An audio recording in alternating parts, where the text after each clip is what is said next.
All right, so before we get into today's episode, I'm coming before you with a quick disclaimer, mostly because the data is a little off. It's a little old. When I recorded the episode, it was actually a little while ago. And life happened in true 2020 form. Life happened, but it was just so much that I talked about in this episode, so many important topics in this episode that I just didn't want to trash it because, life happened and I couldn't get it out when it was originally supposed to come out. But here it is. And before we get into the episode, let me just give you updated Rona numbers because that's the data that was off. So the updated Rona numbers we are now at 11,695,711 Rona cases, and that's in counting. Okay, that is in counting. And we are at 254,255 deaths and counting. Needless to say, Rona's still here. And she's here with a vengeance, honey. But without further ado, let's get into today's episode, the 2020 effect. I hope you guys enjoy. It's an intense one. But that's, we're living in an intense year. So, true to form. Right on trend, okay? So, without further ado, enjoy. Cheers. Welcome to another episode of Cocktails and Tea. I am your host, Cherie. What's up? How y'all doing? How y'all holding up? Honey, all I can say is thank God for weed, because I don't know what kind of damn simulation we're living in or the level of fucking Jumanji we're on. But 2020 ain't no bitch, okay? She's not a punk. Honey, she's not for the brittle-spirited ass folks. Honey, 2020 is like simultaneously testing all our gangsters with all power and authority. Honey, I feel very tried. Honey, all I know, the way 2020 is set up, you better sit down somewhere and go within, honey, and find you some strength, honey, and some toughness, because she ain't through with us yet. 2020 is not through with us yet, honey. This is an election year. This is an election year with Chester Cheeto as a damn candidate, who just tweeted not too long ago that he may not accept the results of the election if he loses. That is the epitome of a brittle ass spirit. Hold on, child, let me sip. Hold on, because 2020 ain't through with us yet. If you on the East Coast or the Gulf Coast, honey, you still got to brace yourselves for tropical storms and hurricane season. Honey, California is still dealing with deadly wildfires. They surpassed New York for COVID-19 cases. My God, I've been in Virginia the whole summer. Thank God. What y'all doing? Y'all just couldn't stay off the beach, huh? Just couldn't go in the house for one damn summer to save your life or everybody else's. This may sound like judgment, honey, because it is. I don't understand.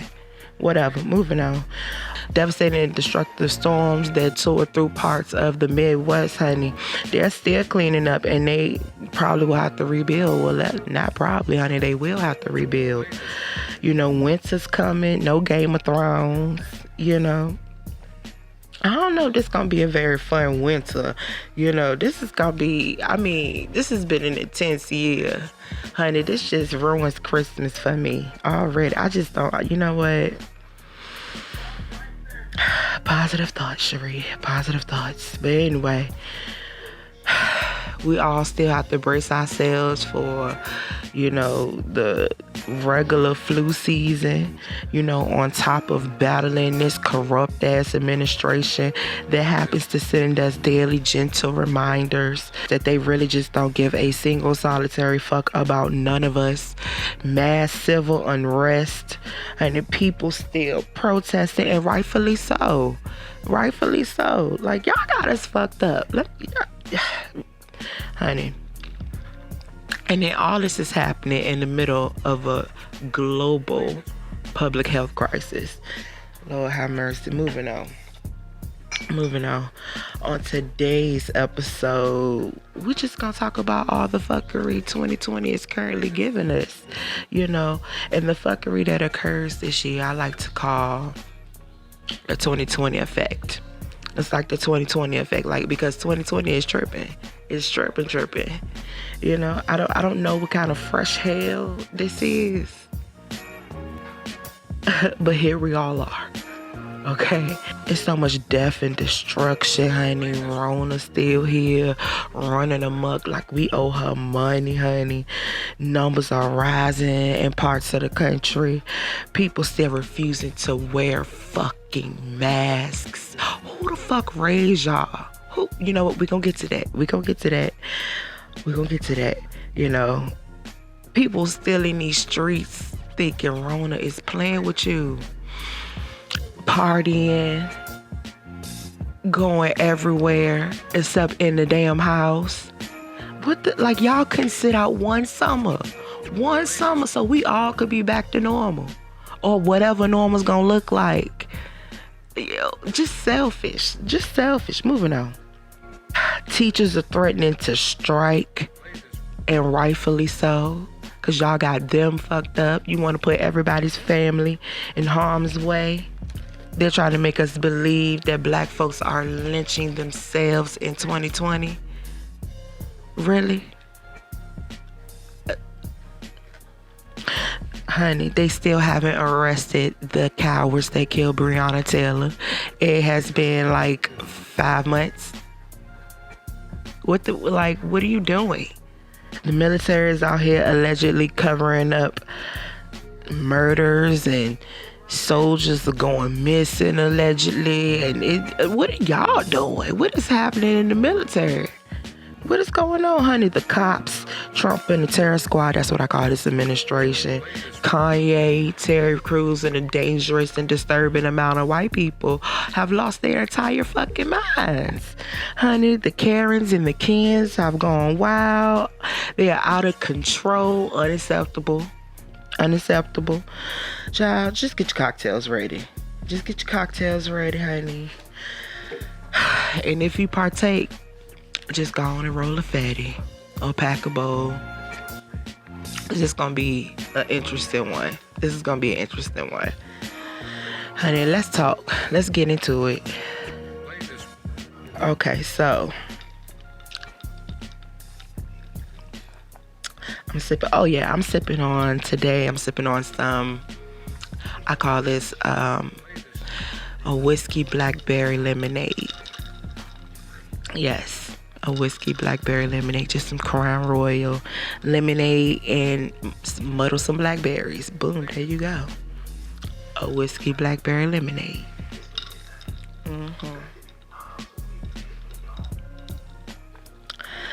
But anywho, moving on. I've seen quite a few places on the internet where people have been asking, where's the second stimulus check? And I want to talk about that. Let's talk about the second stimulus check shit show and why you haven't seen the second stimulus check. Well, first of all, your president, Chester Cheeto, has signed 4 executive orders. Okay.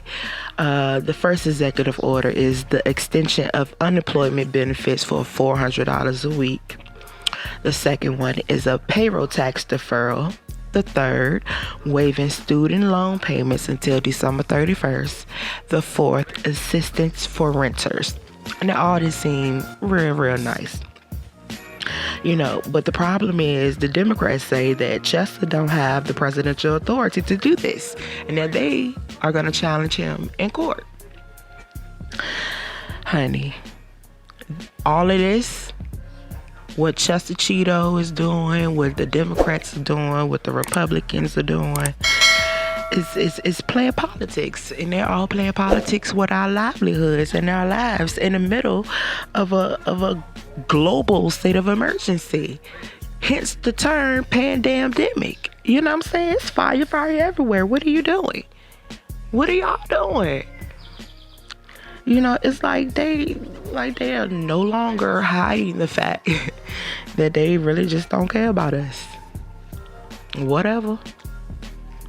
Moving on. It's almost like it's a dick swinging contest at this point. Like, you know, we the people did not vote you in to win a damn argument.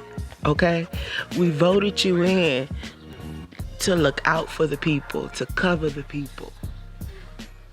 Honey, not to prove a political point, what your personal political point. Who raised y'all? You know, it's like y'all had weeks and weeks and weeks to come to common ground. You know what I'm saying? People are out of work. People are still losing jobs, being that people now don't have that extra money for unemployment. That affects people that have jobs now because less money is being spent. So that means more jobs are being cut because ain't nobody circulating no money nowhere. You know what? Moving on. You know, people losing their homes. You know, that hold on evictions are gone. People can't feed their families. You know, kids and teachers are not in classrooms, or if they are, they're risking their lives to be in one. You know, people are like just dying, and they're arguing.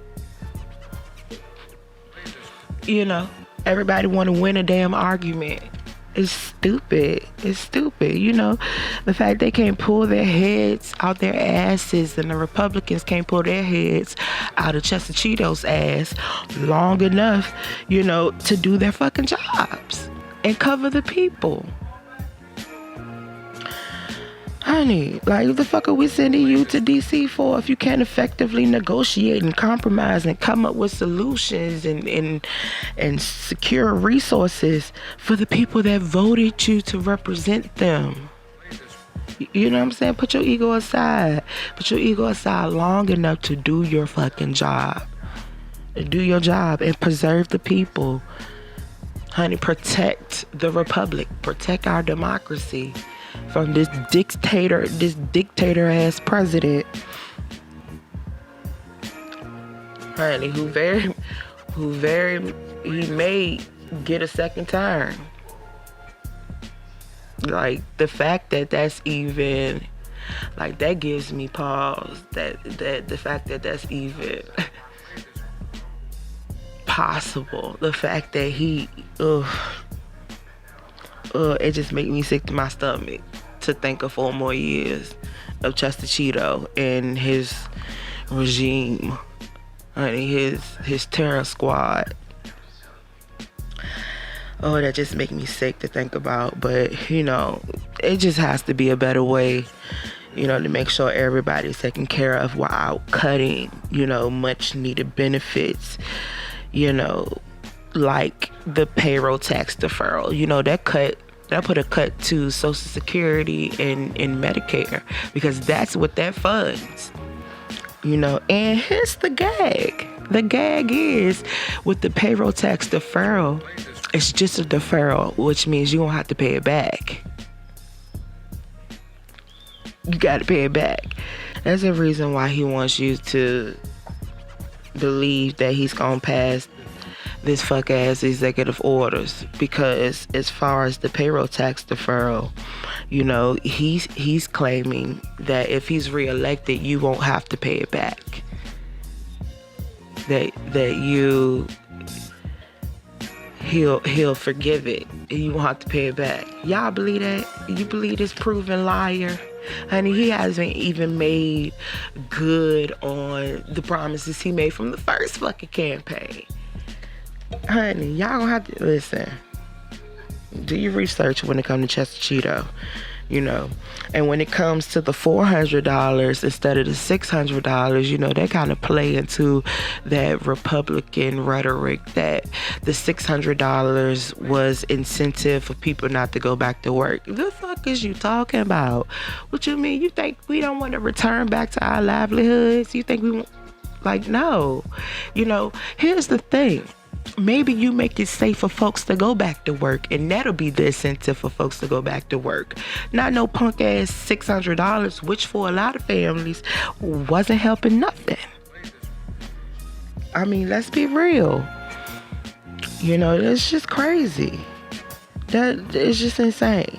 And then too, not everybody is willing to risk their lives to go back, to work, and it's unsafe and feel unsafe and feel unprotected, especially when there's so many people that refuse to wear masks and become combative, and dangerous when confronted about not wearing masks.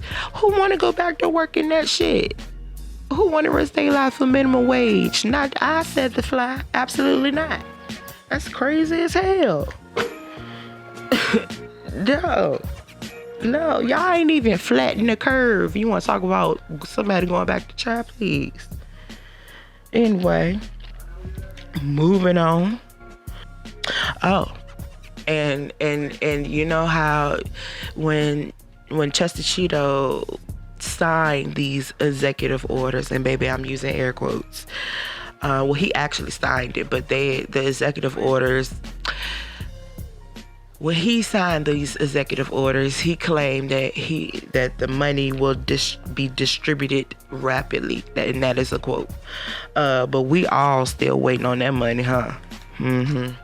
I told y'all before that this was a political play. This is an entire political play because the executive orders are unconstitutional, which means what the Democrats are saying, in order for Chester Cheeto to receive funding to carry out these executive orders, he needs the approval from Congress. But y'all president responded that he, quote, does not need new funds to do this.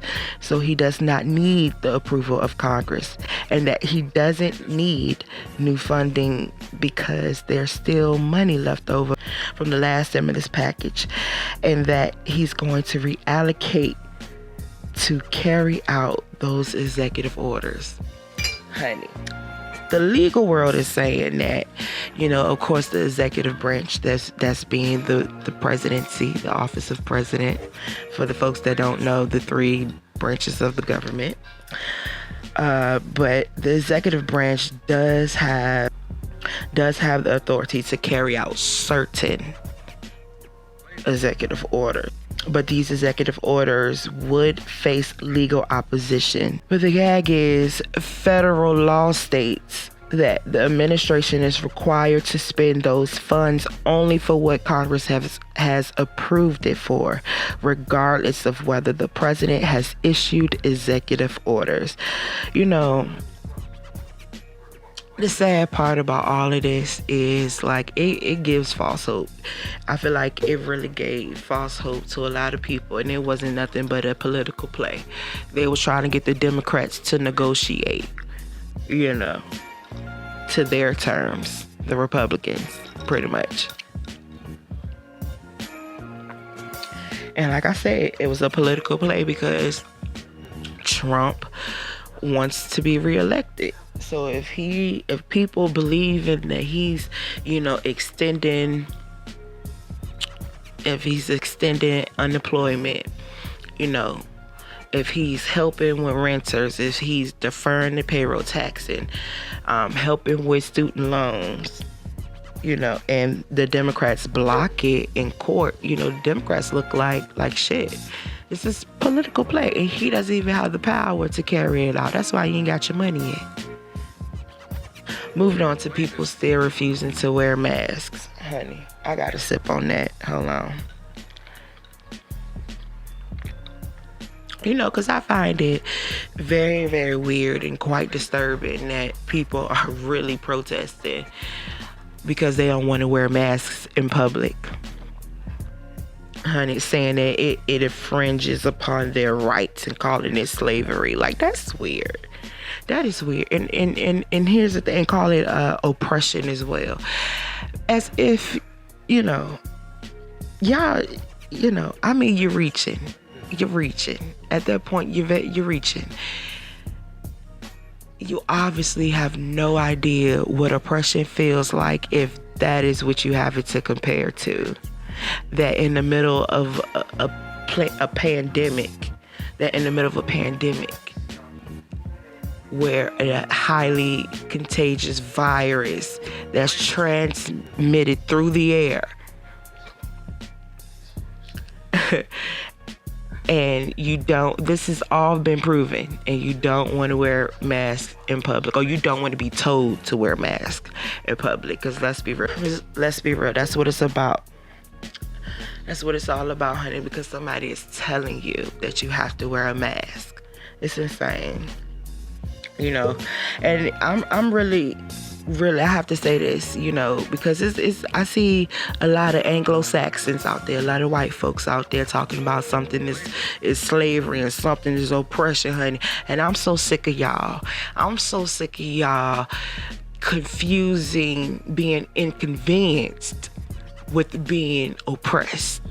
Because them things ain't friends. Them things are two different things. And this is why you get punched in the face. This is why you're getting slapped. This is why. Because them things don't go together. Those two different things. I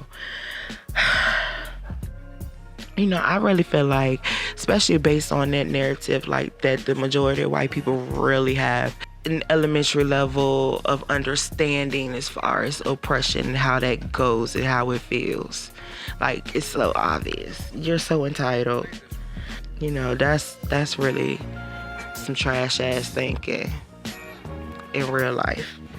And I really think that stores should continue to refuse service or kick people out for trying to shop while not wearing a mask, especially when there's folks in the front passing out masks. There's signs everywhere saying that you have to wear a mask.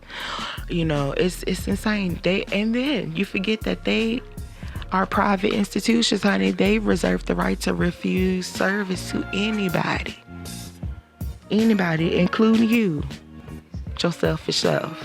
And the fact that they're showing their complete asses because you can't have your way.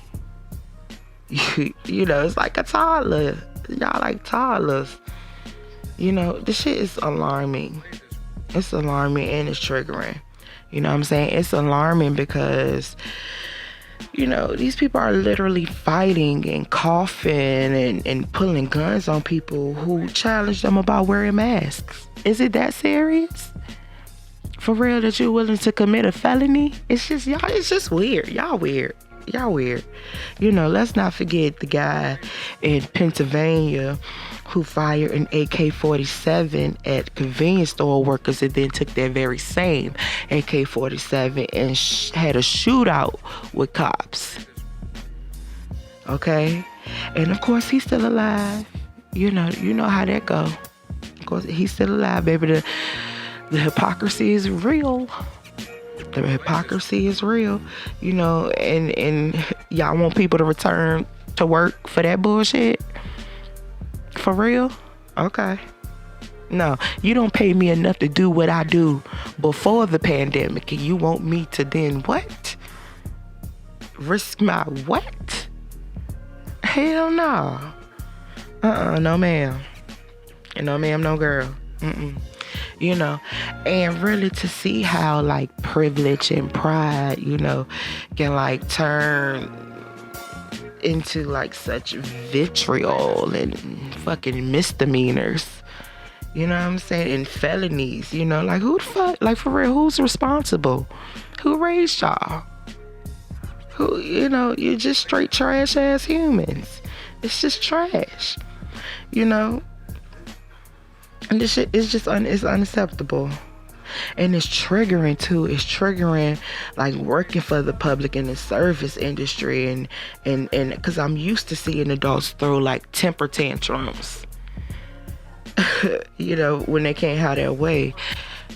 And now these anti-maskers are trying to kill the entire country with these super spreader events, like the one they had in Sturgis, South Dakota. I believe it was 80th annual Sturgis motorcycle rally.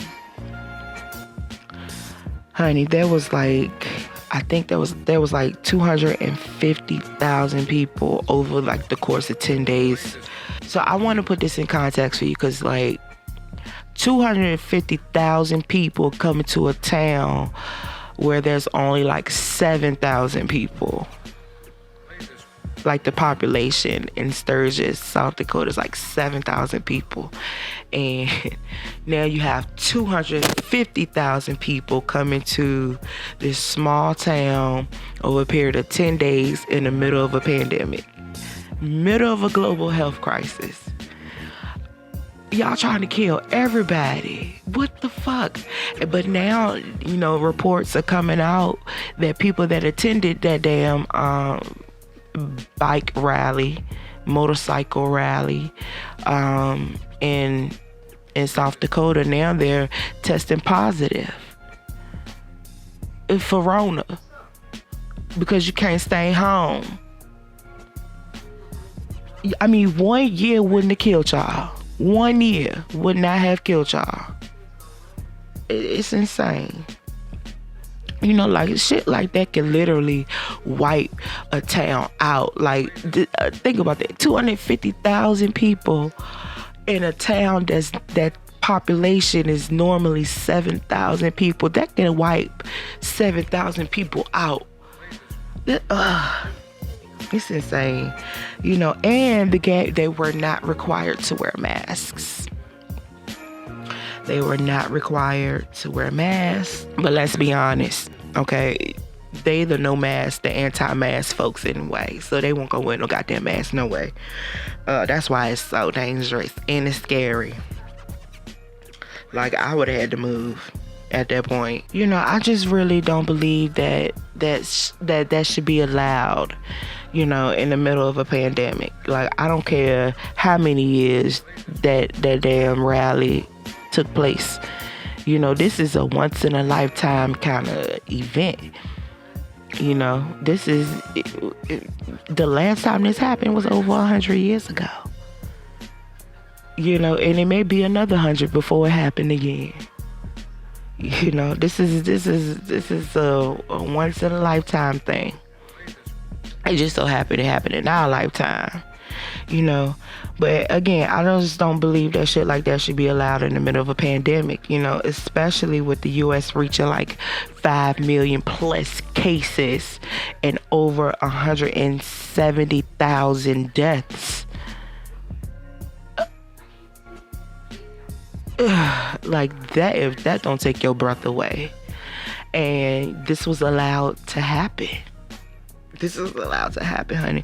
And another place that was like a super spreader event is these evangelicals, these church folks, I'ma just say church folks, okay? Because that mean all y'all, all the denominations, these church folks that feel like it's okay to gather and have church service indoors. Like the one in Ventura, California, but they was fighting outside of that. Honey, they got to fight, in front of the church. In front of the church, honey, in front of the Godspeak Calvary Church, and these folks, the Godspeak Calvary Church was defying stay home orders because, California is still shut the fuck down. What is wrong with y'all? Listen, God gave us all common sense. My mama used to always say that God gave us all common. Well, Mom, I don't know about that, girl. I don't think he gave us all common sense. She in the next room, honey, ignoring me. But anyway, the crazy part is the church was packed. The church was packed. How Christian of you. How very Christian of you, religion can be so dangerous,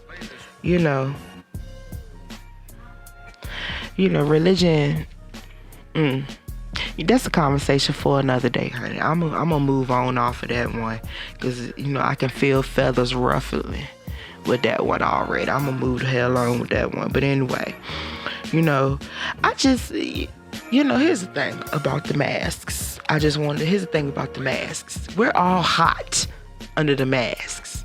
We all can't breathe with the mask on. Like, you're not, like, it's not just about you. Like, we're all suffering under the masks. However, I would rather have to suffer and breathe through the mask than have to be put on a ventilator. Okay? Give me the mask any day for 600 Alex. Because people are out here dying in real life. Like, you just, for real, like, at that point, you just gonna have to pick a struggle. You're gonna have to pick a struggle. Either you're gonna struggle with the mask, or you're gonna struggle to breathe on the ventilator. You're just gonna have to pick a struggle, sugar. Because you can't have it both ways. Moving on. The debate over school reopening. I'm just really not understanding why this is even a debate to begin with. Like, why? Anyway. I'm not understanding why it's a debate, mostly because we haven't even plateaued. The numbers have yet to curve. We have 5 million plus cases, 170,000 plus deaths. Like, that is insane. Like, why? And the fact that this administration, the terror squad, Chester Cheeto and terror squad, the fact that their response was and still is piss poor, the fact that they're forcing school districts to reopen, knowing that it's not safe. That shit is disgusting. It is disgusting. And then, he have the nerve to threaten funding if they don't reopen. Like, that is sick. That is sick. That is sick, Honey, if the White House is still closed for visits, if you can't go to the White House to visit at the moment, then nobody should be going to school nowhere, USA. You can't even go to the White House for a visit. If it's not safe for that, how the fuck is it safe for folks to go back to work and go back to school? Huh? Whatever. Let me sip. Whatever. Cause,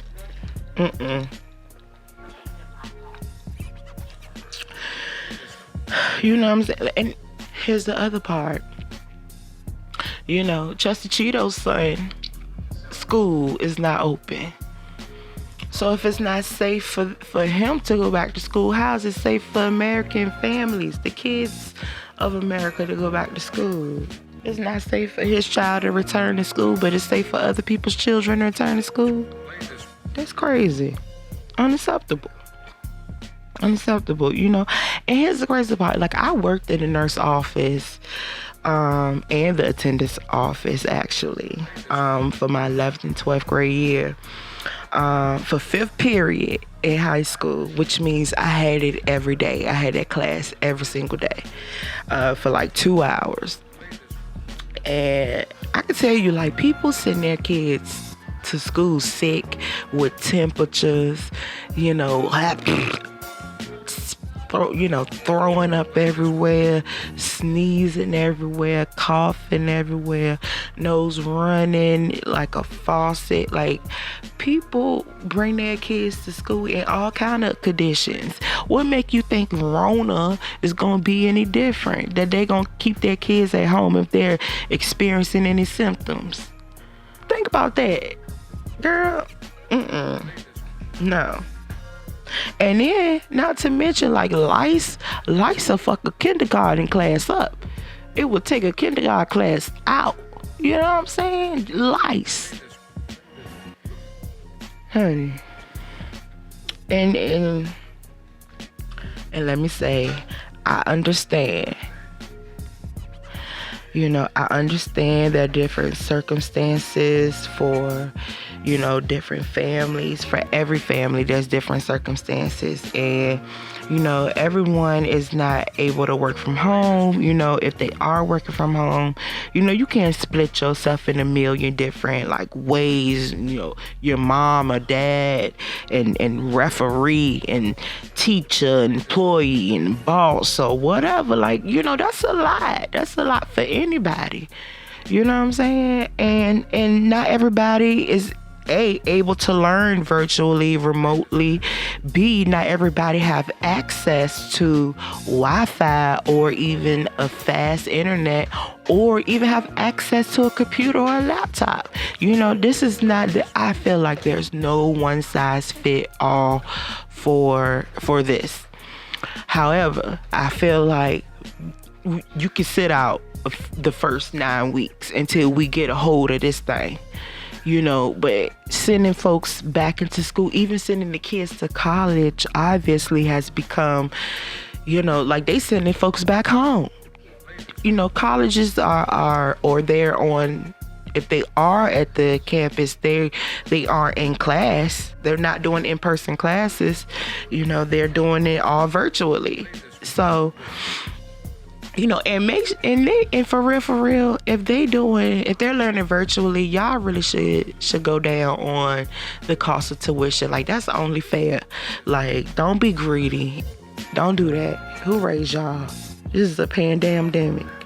It's only fair that you cut the cost of tuition while they're learning remotely, while they're learning from home, while they're learning virtually, because that is a job in itself, apparently. I'm just, I just don't really understand. Because like I said, we haven't flattened the curve yet, especially not enough to reopen schools, period. And also now, I think Georgia schools were open. They were the first to open. And there are reports that there are more than 2,000. It's probably more now, honey. But when I wrote this down, it was more 2,000. It's probably a little bit more. But 2,000 students and teachers and staff members, across 5 states, actually. 5 states. Not just Georgia, but 5 states. They all have to quarantine after at least 230 positive coronavirus cases were reported as school began to roll. Let me explain something to you. 230 positive cases, and they were only open for a week or two, and they're forced to quarantine already. And what part of that for the schools that have yet to open, that's going to open in September or whatever? What part of that said that it's safe? I don't care what kind of preparations you're making right now. It's just a fact that classrooms are way too small to be setting the desks 6 feet apart, let alone 4 feet apart, And now they're saying reports that it could spread up to 13 plus feet. What? It's not safe to be in them little bitty classrooms. It's just not. And again, I feel like it is important to sit out this first semester. I feel like you can sit out that first semester. And, there's new analysis from the American Academy of Pediatrics and Children's Hospital Association that said over the last 4 weeks there have been a 90% increase in coronavirus cases among children. 90% increase. What part of that says it's safe to send your child to school? Or what part of that says it's safe for them to reopen schools? What part of that says it's safe for them to reopen schools? Whatever. But no shade, for real, honey. Take this however it resonates. Okay, take this however it resonates. But, what did y'all expect for real? 90% increase. since schools reopened? Like, what the fuck did y'all expect to happen? I'm really curious as to what did you think was gonna happen. Let me sip while you answer. You know, I don't understand what y'all expect to happen. Like, first of all, it is very, very unfair, you know, and evil too. I feel, to make like students and teachers to make students and teachers have to risk their lives or make that choice. You know, to put them in that position, I think it's just evil. You know, and the federal government and the school board, you know, you didn't even come up with a safety plan, an effective enough safety plan, obviously. Or if you did have a safety plan, you did a piss poor job at executing it. Okay, because 230 cases, and again, that's over the course of 5 states. You know, these ain't isolated events. You know, like, whatever. Like, this is not isolated at all. This, because these reopenings was trash, you know. And for real, the blood is on your hands. You know, like, this is on you. You know, whatever happens from this is really on you, you know, because you wanted to prove a political point. It's insane. I want to end this little debate by just saying, again, what y'all think was going to happen. And, you know, to the school districts that have yet to open, you know, they may be opening, or that is not open yet, but you're planning on opening. I just want to say, don't. Just don't. Just don't. Because obviously it's not safe. Because it's not safe. It's not safe, you know, and I feel like you could sit a semester out or learn virtually. You can figure it out. You can figure out a way for you not to kill half of America.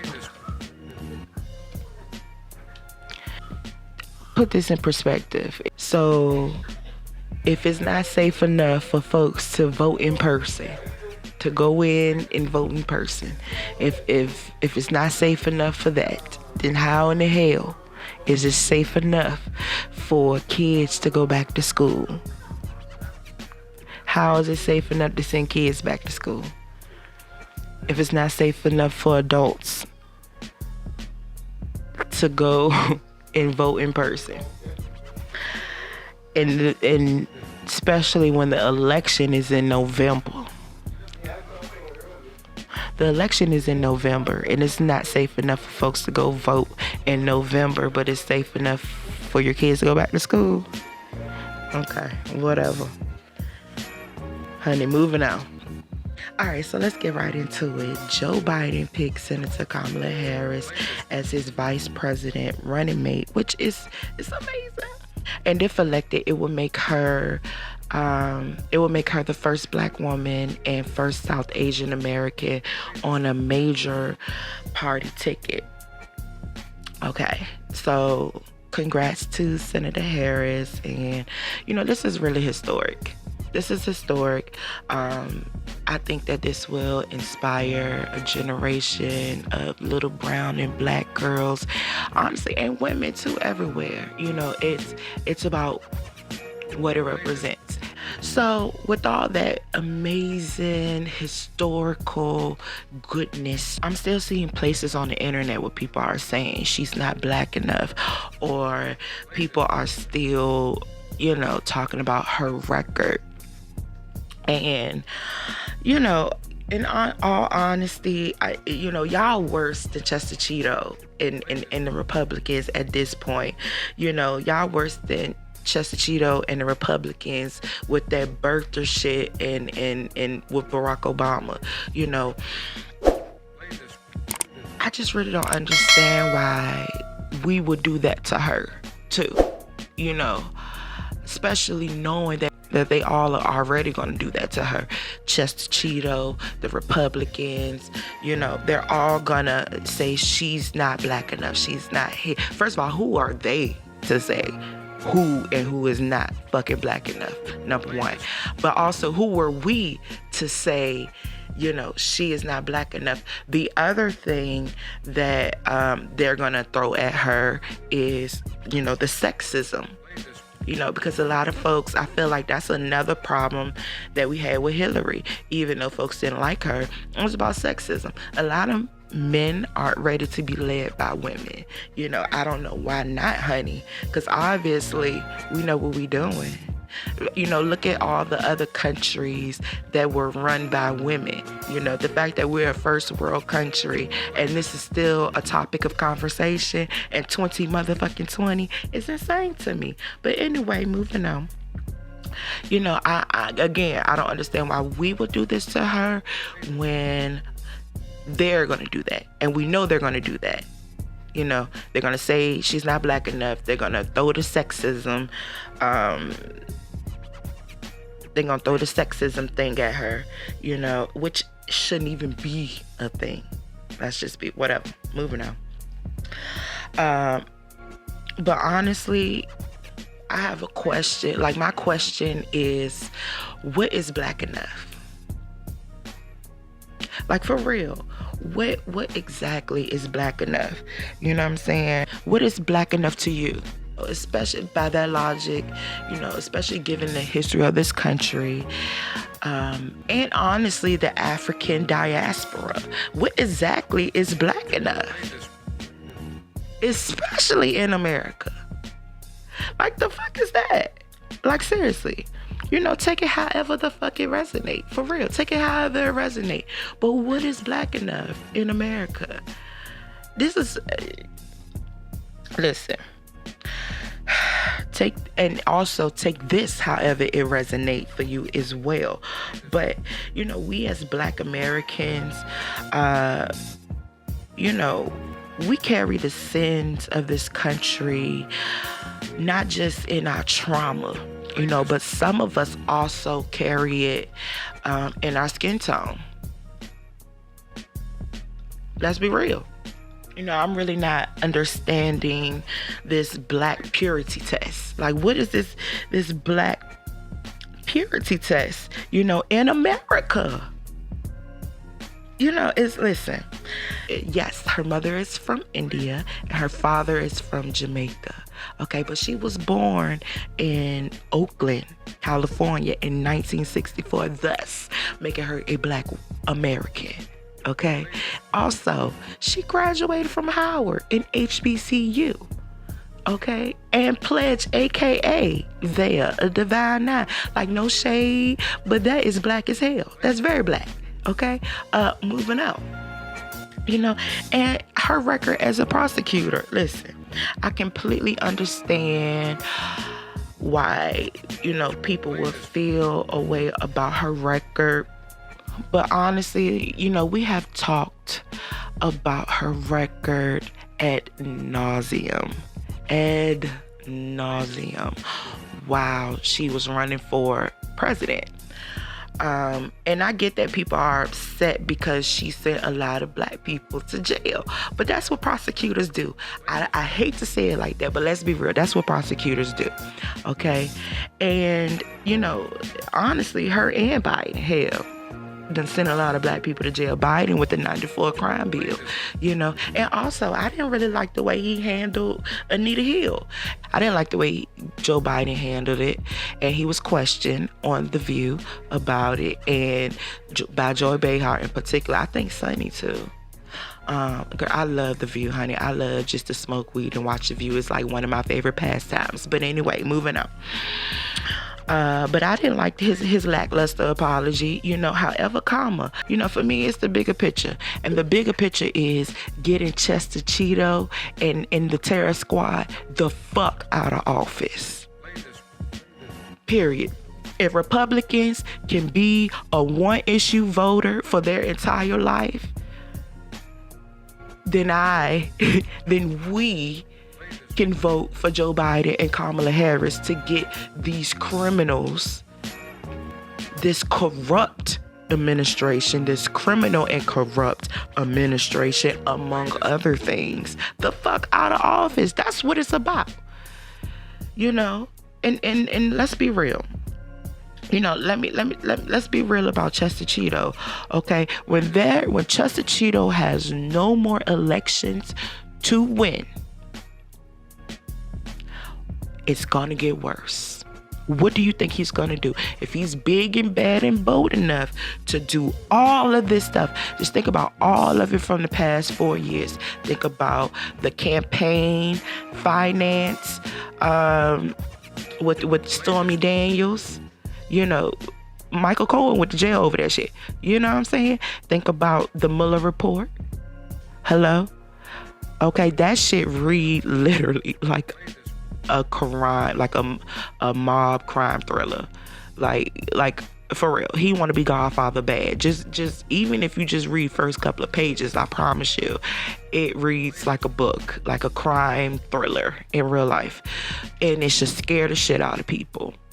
It should scare the shit out of people how everybody just swept that under the rug. Moving on. The impeachment. Him calling the president of Ukraine, trying to get a quid pro quo, trying to get him to interfere in the elections, just like he did with Russia. And Russia is still interfering in our elections. All this should scare the shit out of people, and you want to question her record right now, and you want to listen to me.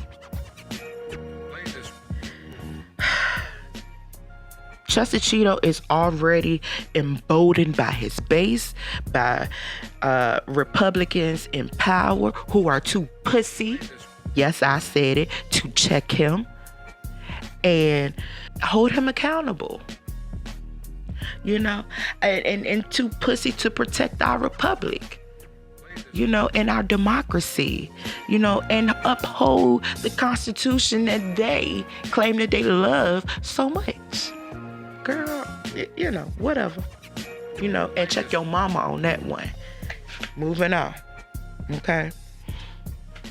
Girl, let me sip, because this is, and I'm not even through, girl. This is, listen. So since we're talking about,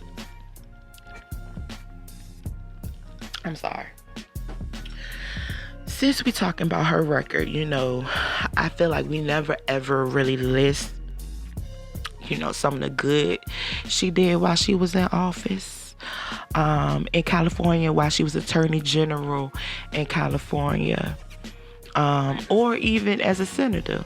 So I'm gonna list some of it. Here's some of the things that she did also while Attorney General of California. Since we like to talk about the bad, we're gonna give you some good shit, okay? She beat the big banks and cracked down on mortgage fraud. She took on the ban on gay marriage and helped to change the law. Okay, you remember California was one of the first states where you could get married.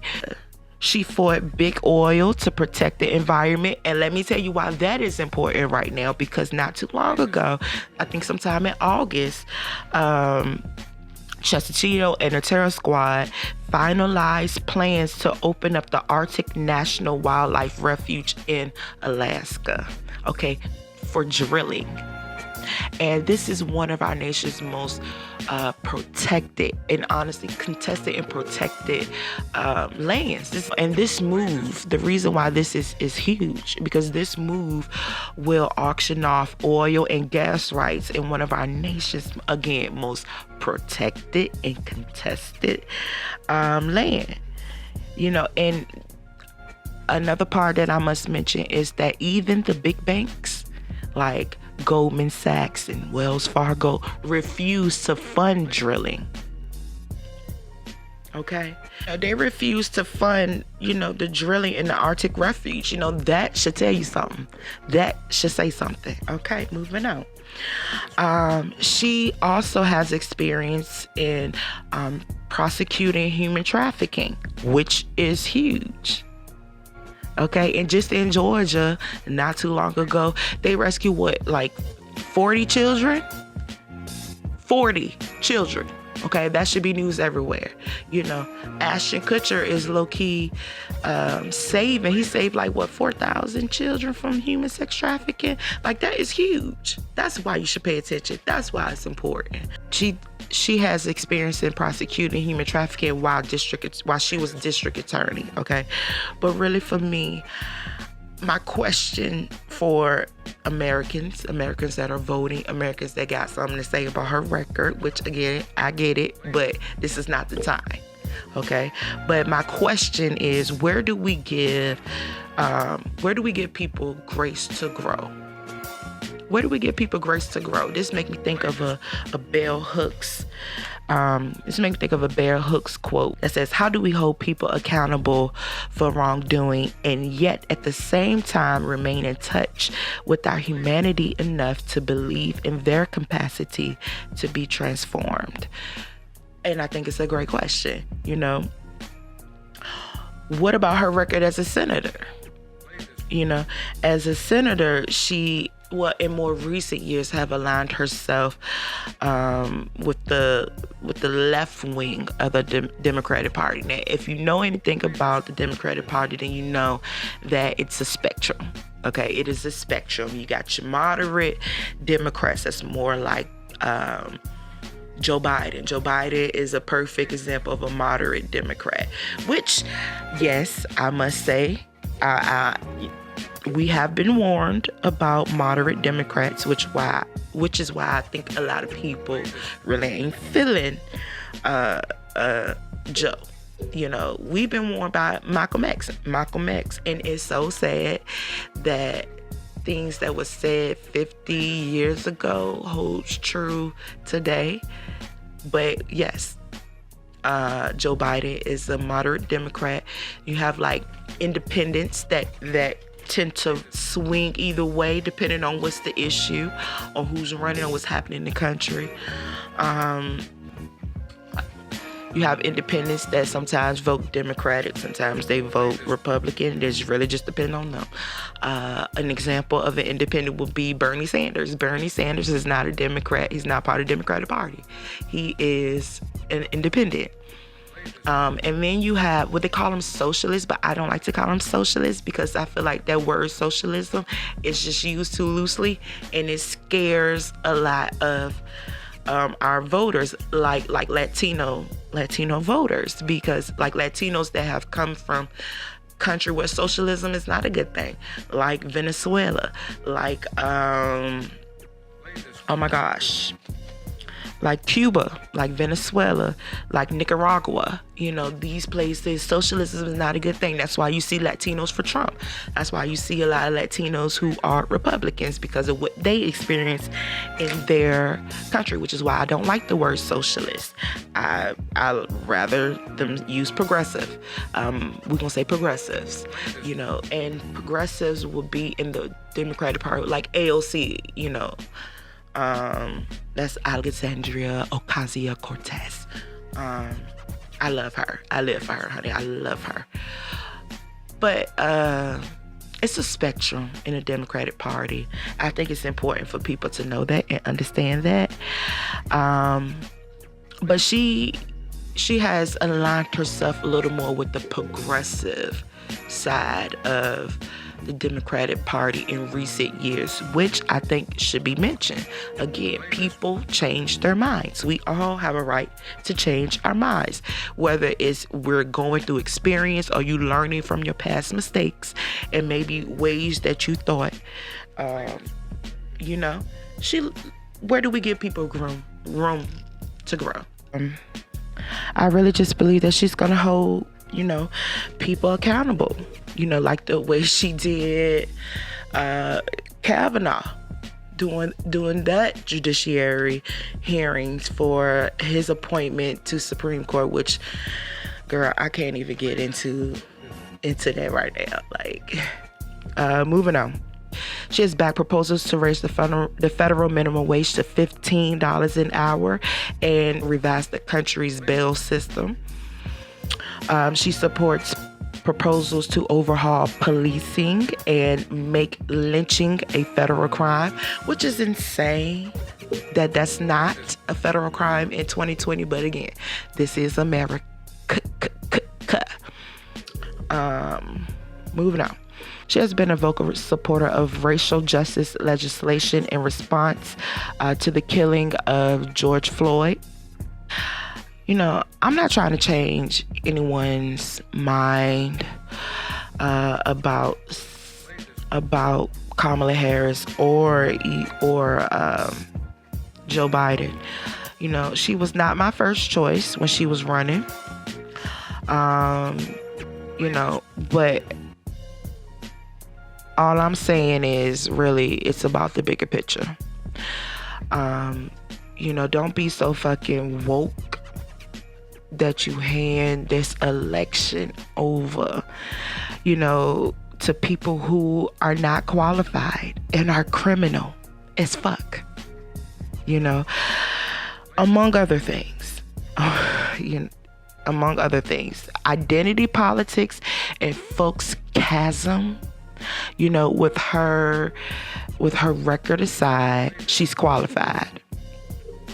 More qualified than the fools that's in office right now running the country. Especially when we see what these unqualified fools are doing now. And this story has kind of died down, but we're getting closer to the election, so I'm going to bring it back up, okay? These unqualified fools are still doing any and everything that they can to undermine our election. When you don't feel like you can win fair and square, you cheat. You cheat. That is what they're doing. Cheating. Okay? Suppressing our vote is an underdamn statement at this point. Let's just be real. They allegedly stole the election in 2016, with the help of Putin and the Russians and the Russian bot, And which we now know thanks to the Mueller report, and Hillary Clinton, really, because she told it. She spilled the tea, but wasn't nobody listening to her. She said that the Russians were interfering in our elections, but nobody listened to her, did you? Moving on, but and according to the intelligence committee, they are still trying to undermine our election. I believe China is too, from my understanding, but that could be allegedly too. But Chester Cheeto and his crew allegedly knew all about the Russians interfering. Allegedly. They knew all about it, but please go ahead and read the Mueller report. Hell, go look up some cliff notes if you have to. Again, it reads like a crime thriller. It really do. I cannot believe that is real life, but it is. It read like a book. But these folks are currently working overtime to kill our vote and steal this election again. I'm sorry, I'm sipping because this is too much, girl. And I still got a lot to go, so let me slow down. Being that we're facing a global public health crisis, people feel more comfortable voting by mail, for which I totally agree. But y'all punk ass president does not want to fund the USPS, the United States Postal Service. And he has allegedly encouraged the newly appointed Postmaster General to slow down mail delivery. On top of that, honey, there's pictures everywhere of the United States Postal Service mailboxes being removed, and reports of mailboxes in cities everywhere with locks on them. This whole thing is just really fucked up. It really is. Not just because of, mail-in voting and the potential shit show if Chester Cheeto get his way. But this is fucked up because the United States Postal Service is literally like a lifeline for many Americans. And for you to slow mail down or put locks on it, that means, listen, the United States Postal Service, for many Americans, whether you live in like urban or rural area, they deliver food, they deliver checks like Social Security, they deliver medicine and other essential items. This is evil. It's evil. It's evil. It's diabolical. It's disgusting. I wouldn't even say it's disappointing because you expect this shit from his corrupt ass.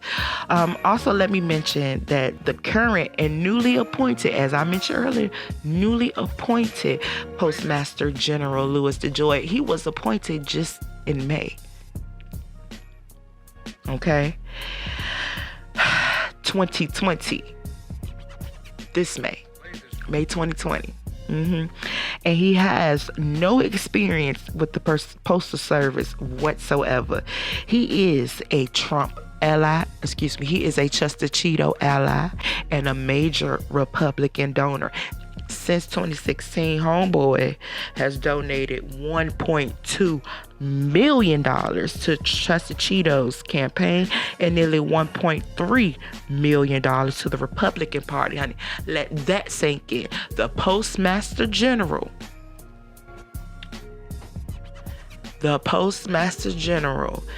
has donated $1.2 million to Chester Cheeto's campaign since 2016 and $1.3 million to the Republican Party. And he is now the head of the United States Postal Service, Louis DeJoy, Postmaster General. And he has slowed the mail down. Allegedly, he has allowed Trump. Well, he ain't allowed him, and he is an ally. So he only doing his job, baby. Yeah, so the United States Postal Service, they do a lot for Americans all over, young, old, from sea to shining motherfucking sea, okay? We need the United States Postal Service. But anyway, Chester Cheeto is really doing what he does best, and that's fear-mongering and sowing baseless, groundless seeds of doubt about mail-in voting fraud. That is really not a thing in real life, which is statistically and according to experts, very rare. Okay, very rare. He just out here making claims with no facts or evidence, as he do, per usual. So don't believe the hype. He twisted other cases that have been found to have no indication of voter fraud. He's twisting these cases to fit his narrative. But like I said, okay, these cases have been shown to have no indication of voter fraud. The cases that he has mentioned that has, quote, voter fraud include cases in Virginia, California, New York, which they were shit shows on their own, yes, but in those cases there was no indication found. There was no indication of voter fraud found. Okay, so don't believe him. Don't believe his hype. Them press conferences, I really wish he stopped doing. Anyway,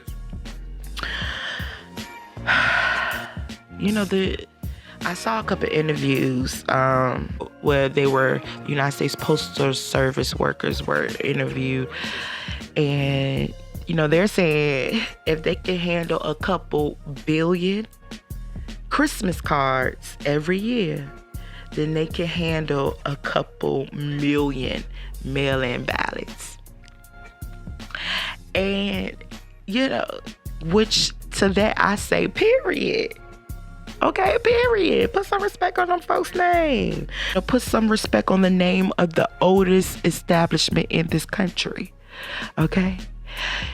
Listen, without blatant sabotage, I think that they can do it. But again, they're being blatantly sabotaged at this moment. So look, I'm saying all this to say this. Bitch, vote. Okay, vote, ho. Please, whatever you do, vote. And I'm also saying all this to say, fuck your sexism, fuck your black purity test, okay? Fuck your progressive purity test, okay? And let's do the right damn thing, okay? Let's, our lives, our future, our children's future, all depends on this. And I know we said it. We say this time and time again, each election, this is the biggest election because it is. Every election is the biggest election. And let me tell you why. What is happening with Trump should be a wake-up call. It was a wake-up call, but a lot of folks still motherfucking sleep. But please vote. Please vote, people. And let's be real. You don't have to Kamala Harris. You don't have to like Biden. Okay, quite frankly, y'all really had the entire primaries to figure out who the fuck you like and choose who the fuck you like. Okay, and choose the folks you like. You know, we had like we had 50 people. Okay, it was so many people running for president on a Democratic ticket that you had more than enough people to choose from, to choose the people that you like. Okay, for me, this is beyond likability. This is about who's more qualified to lead. This is about who's going to restore the dignity to the office. You know, this is about who's going to just be a decent fucking human being. This is about who's going to win the trust of our allies back and the trust of the American people back. Okay, this is about, you know, who's going to trust our intelligence institutions. Okay, this is about who's going to trust science. Hello, again, California on fire. Okay, the whole West Coast, Oregon, Washington, California on fire. You got storms that tore through the Midwest. They're called derecho, something like that. Derecho that tore through the Midwest. You know, the Gulf Coast right now, Louisiana, Texas, all of the Gulf Coast is like, it's multiple. So like, they ran out of names. They had to use Roman numeral. It's been forever since they used that. Like, baby, we need somebody that believes science. Did you hear Chester Cheeto said trees explode? Bitch, when the fuck you seen a tree explode? Baby, I've been here 31 years. I ain't never seen no fucking tree explode. Okay, listen to me. The choice is yours. The choice is yours.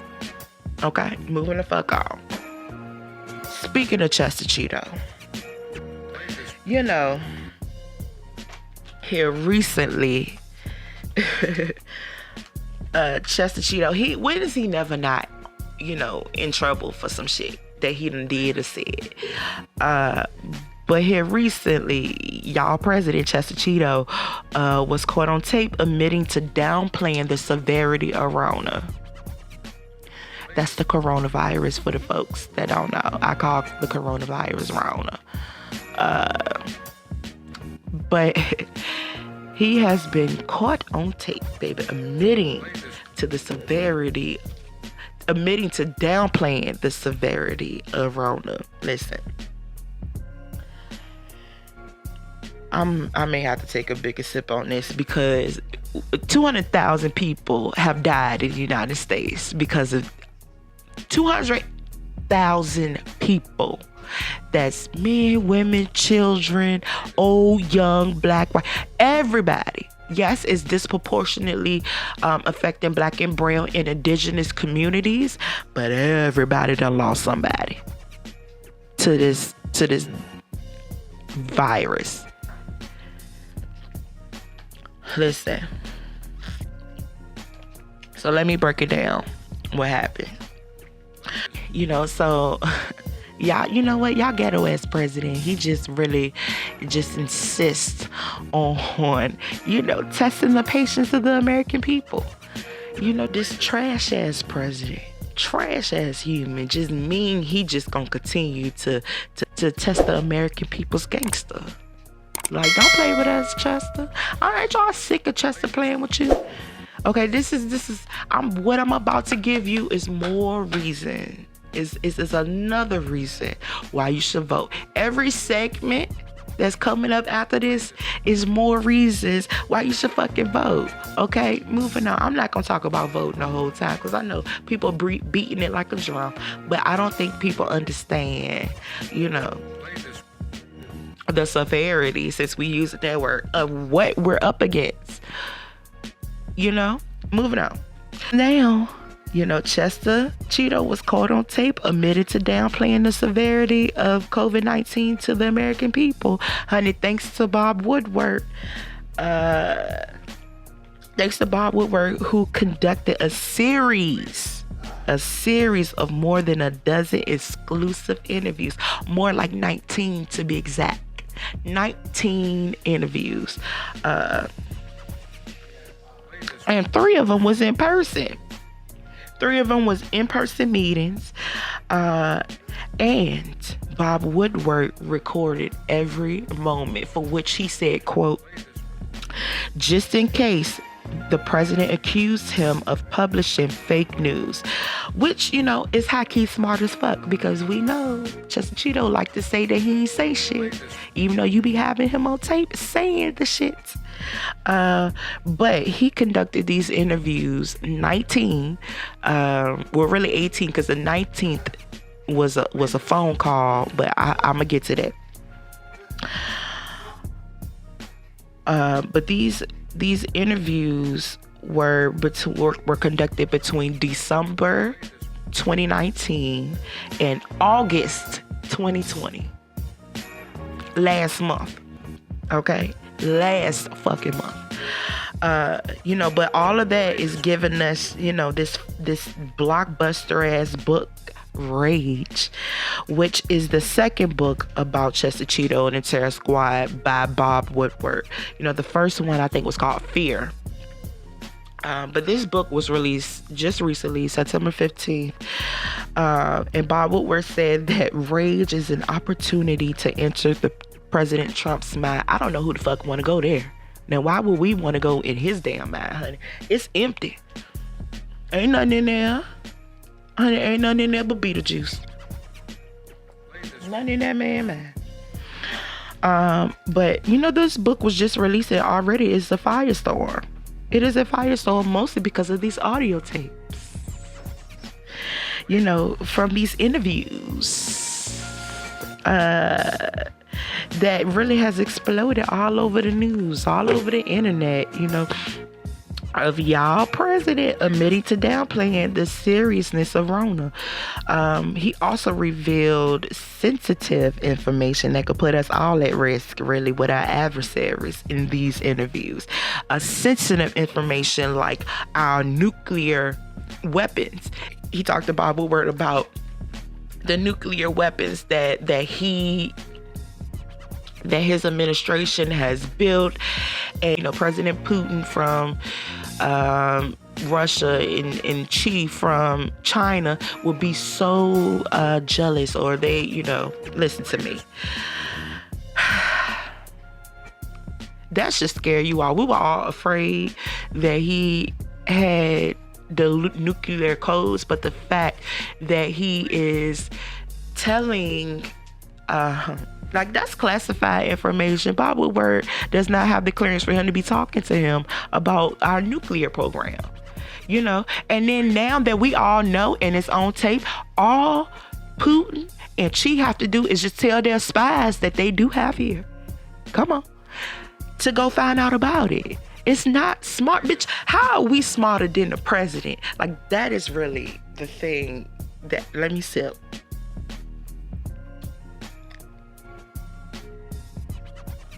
Babe, how the fuck are we smarter than him? Seriously. It's just, girl. And I didn't even, you know what? Anyway, moving on. But let me briefly explain who Bob Woodward is and why it is dumb as fuck to give him 19 interviews the year you're running for re-election. But knowing Chester Cheeto's base is not gonna make a bit of difference. They're not gonna care. But anyway, Chester Cheeto, you know, Chester is really like the walking manifestation of a person hanging themselves with their own rope. Like, seriously. Anyway, but Bob Woodward, he's a legendary, actually. He's an author and an investigative journalist. He works for the Washington Post. He started working for the Washington Post in the 70s as a reporter. Now he holds the position of associate editor. While working for the Post, he teamed up with Carl Bernstein, and they did the original reporting on Watergate. the Watergate scandal. He has written 19 political books, 13 of which are bestsellers. This is why you shouldn't. Okay, he took down Nixon. This is why you don't give Bob Woodward 19 interviews, taped interviews, knowingly taped interviews when you're running for re-election. Okay. He's also a 2-time Pulitzer Prize winner. It's just dumb. It's just dumb. The first book, Fear, I don't think Chester Cheeto was involved in. But anyway, I'm going to get to that. But Bob Woodward lays out in this book, Rage, 2 questions. What did Chester know? And when did he know it? He answers those questions in this book. You know, because I think a lot of people want to know, how much did he know? Because he still haven't done anything on a federal level when it comes to, I'm looking at my time, when it comes to Rona. So a couple facts about the 19 interviews is that no one from the terror squad, which is Chester Cheeto's administration, tried to stop him from talking with Bob Woodward. And they actually encouraged him to talk to Bob Woodward, saying that he would give him a fair shake.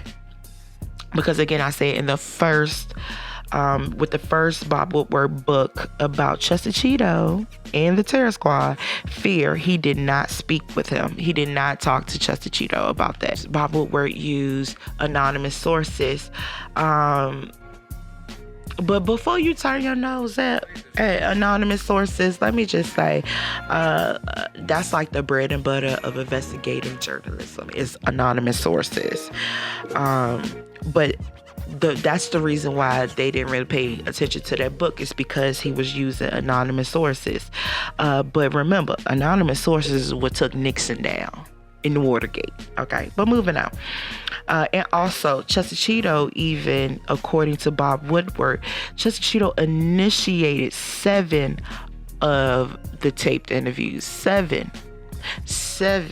You know, this is unprecedented because, according to Bob Woodward, presidents usually, that he wrote about, usually wouldn't talk to him at all.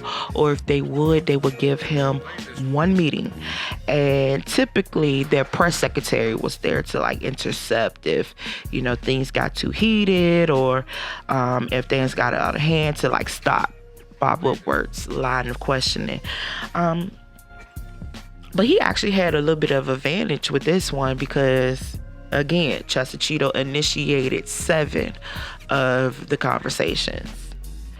So he had an advantage with this book. And also, Chester Cheeto would sometimes call him in the middle of the night.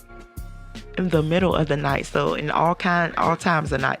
Okay, apparently about to keep his tape recorder near the phone, just in case Chester called him.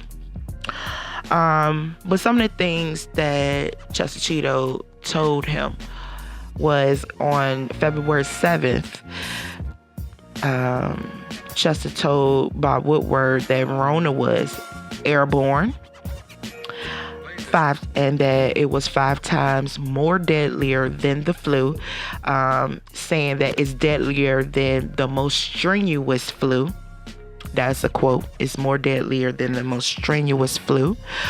But a couple of weeks later, on March 27th, he said it was just like the flu. That's what Chester told the American people a couple of weeks later, on March 27th, that it was just like the flu, even though on February 7th, he told Bob Woodward that it was deadlier than the most strenuous flu.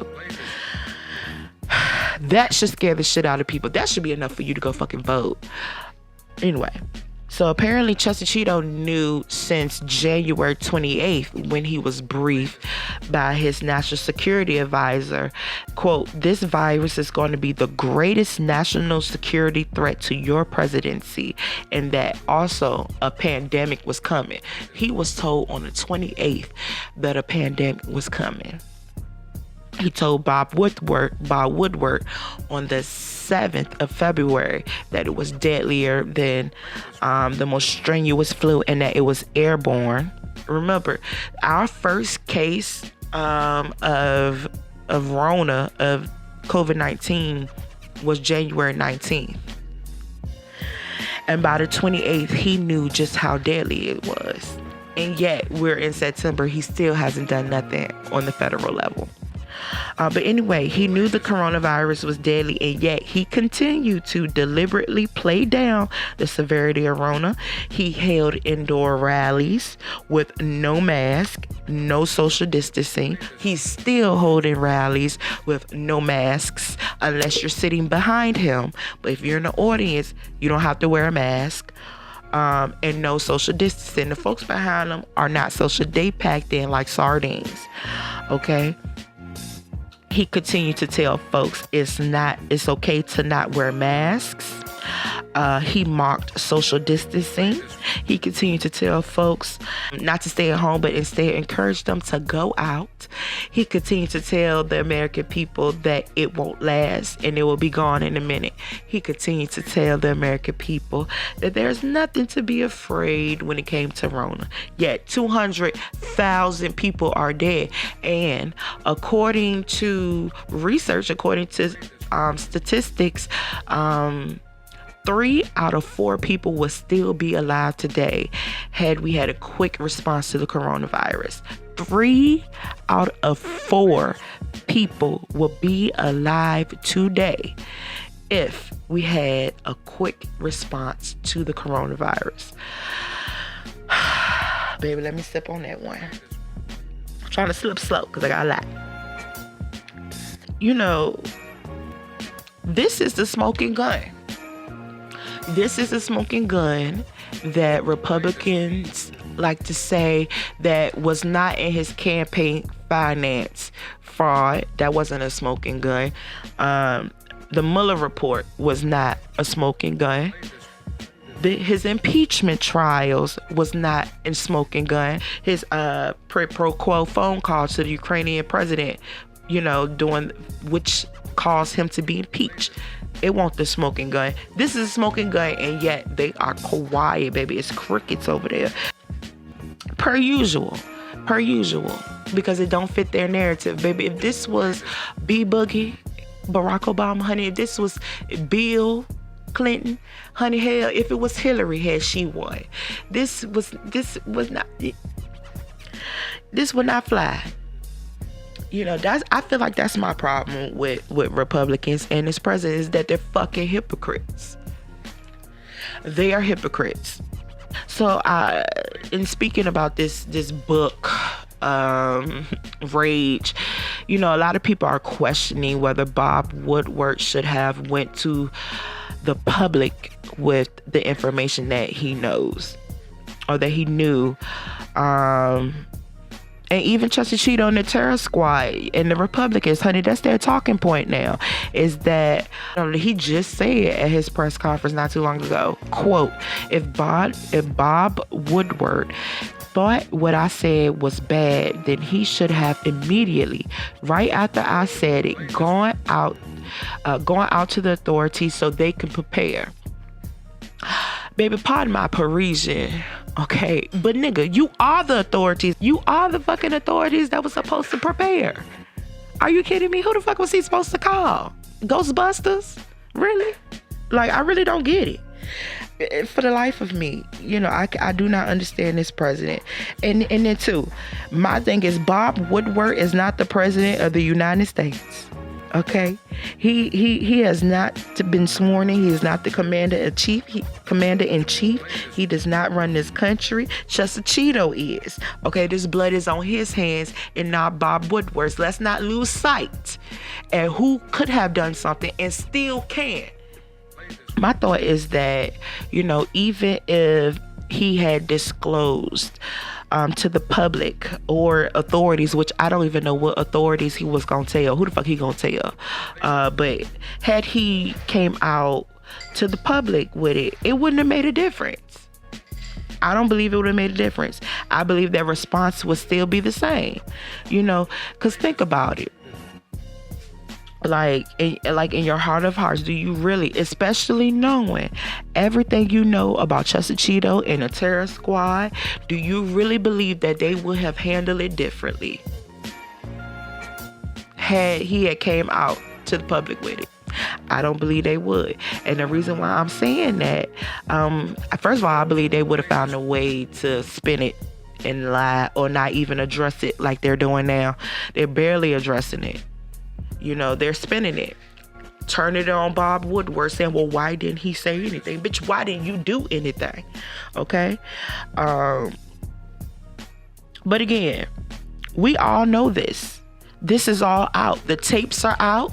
The book is out. You know, we all know this, and they have yet to do anything on a federal level to help people with Rona. Seriously, people still ain't get their stimulus, that second stimulus check. Again, I explained earlier about them fuck ass executive orders that nobody still hasn't gotten their second stimulus. Nobody, I ain't seen no payments in my bank account. I ain't get an extra $1,200. The second $1,200 we're supposed to get, because they still hold up in the Senate. Honey Moscow Mitch, they still holding it in up. I told you. Listen,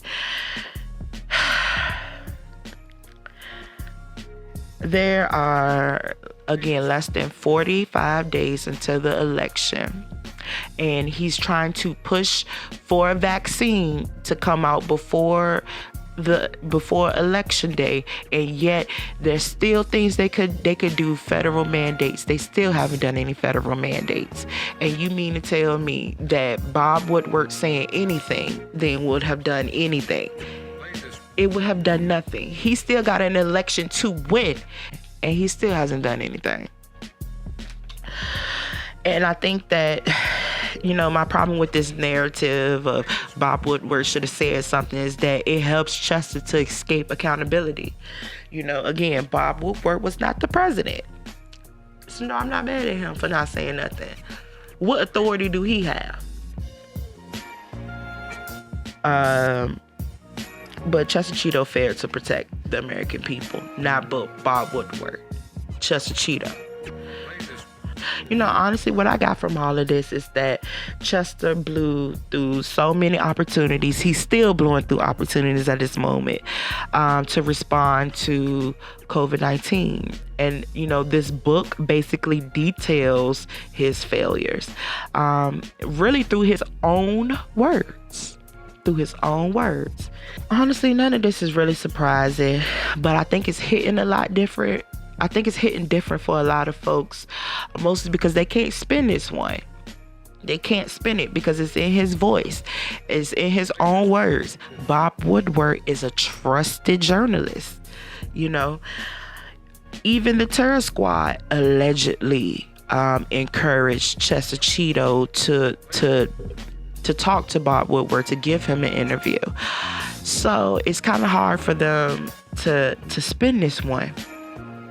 You know, but when it comes to his base, I don't think it's gonna make a difference at all. You know, even though this is literally the smoking gun, but it's crickets. It's crickets from the Republican leadership. It's crickets from his base. It's crickets from the Republicans, the people who vote Republican. I'm not talking about the ones that has jumped ship and has come on over to Biden, but it's. People are very, very quiet about this. Okay, moving on. Well, let's talk about the Karens and the Kens, because I said in my intro, the Karens and Kens are out of fucking control. Or Kevins. I see people call them in the Anglo-Saxon men that came out in fucking business. Kevins or Kens. I'm using Kens. But, you know, the invasion of the Karens really seemed like something new. But it really already has been an epidemic in this country. The only difference now is that these hoes are being recorded. and called out on their bullshit and on their bigotry and on their racism and on their xenophobia, and also called out on weaponizing and exploiting their tears, emotions, and privilege and victimhood. Okay, let me sip. It's just gonna piss some of y'all off, but I don't care. I'm tired of us coddling white people's feelings, okay? And this next section is gonna be uncomfortable for some of y'all, okay? But when I'm talking about white people, please do understand that I'm not talking about people who happen to be white, people who... There's a difference between white people and people who happen to be white. I'm not talking about the people who get it. I'm not talking about our allies, but I'm really talking about the people. I'm talking about white people, not people who happen to be white, okay? Just want to make that distinction just in case one of y'all, trying to run up on me, you get punched in the face, okay? I'm talking about white people, not people that happen to be white. There is a difference. Get into it, okay? Moving on. But yeah, this has already been an epidemic, you know what I'm saying? And let me be as clear as I can, okay, at this moment. Calling the police on black people, even though black people are minding their business, okay, and doing normal everyday things, and pose no threat to them or anyone for that matter. Calling the police on black people when things are not going your way, or when you don't get your way, or when folks refuse to answer your fuck ass questions is racist and violent as fuck.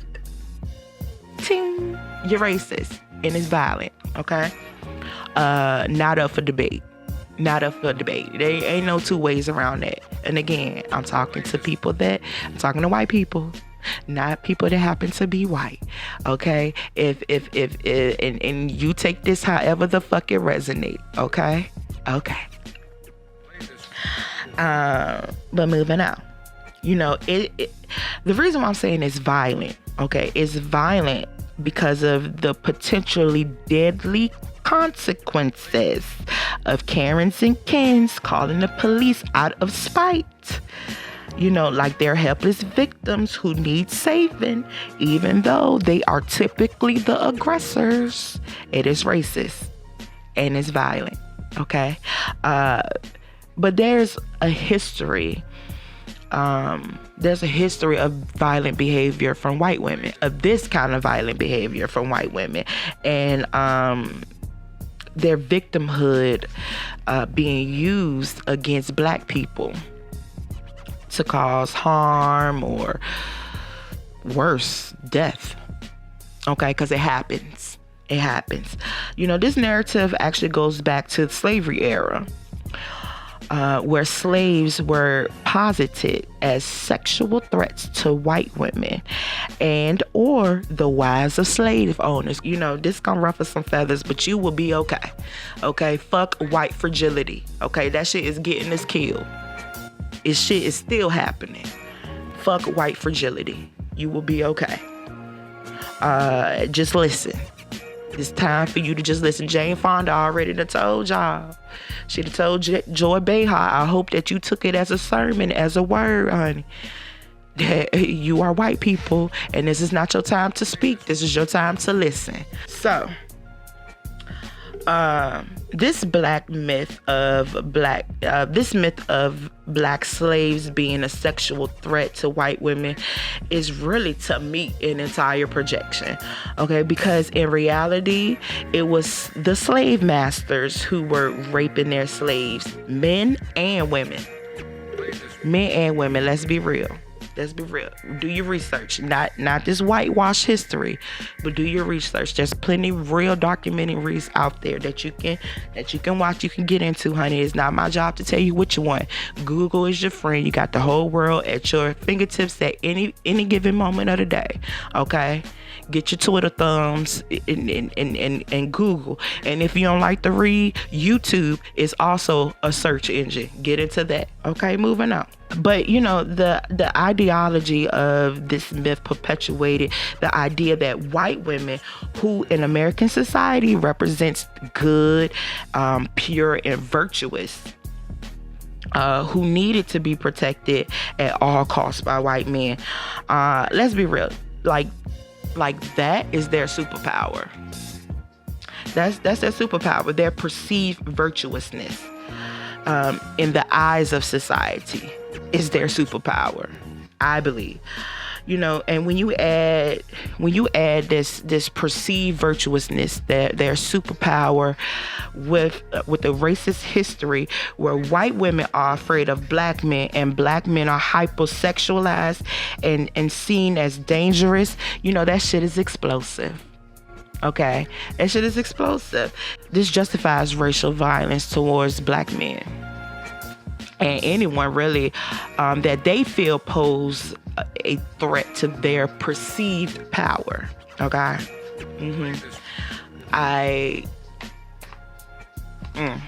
Yeah, that's gonna punch some of y'all in the face. But anyway, I'm gonna give you some examples of what I mean by this.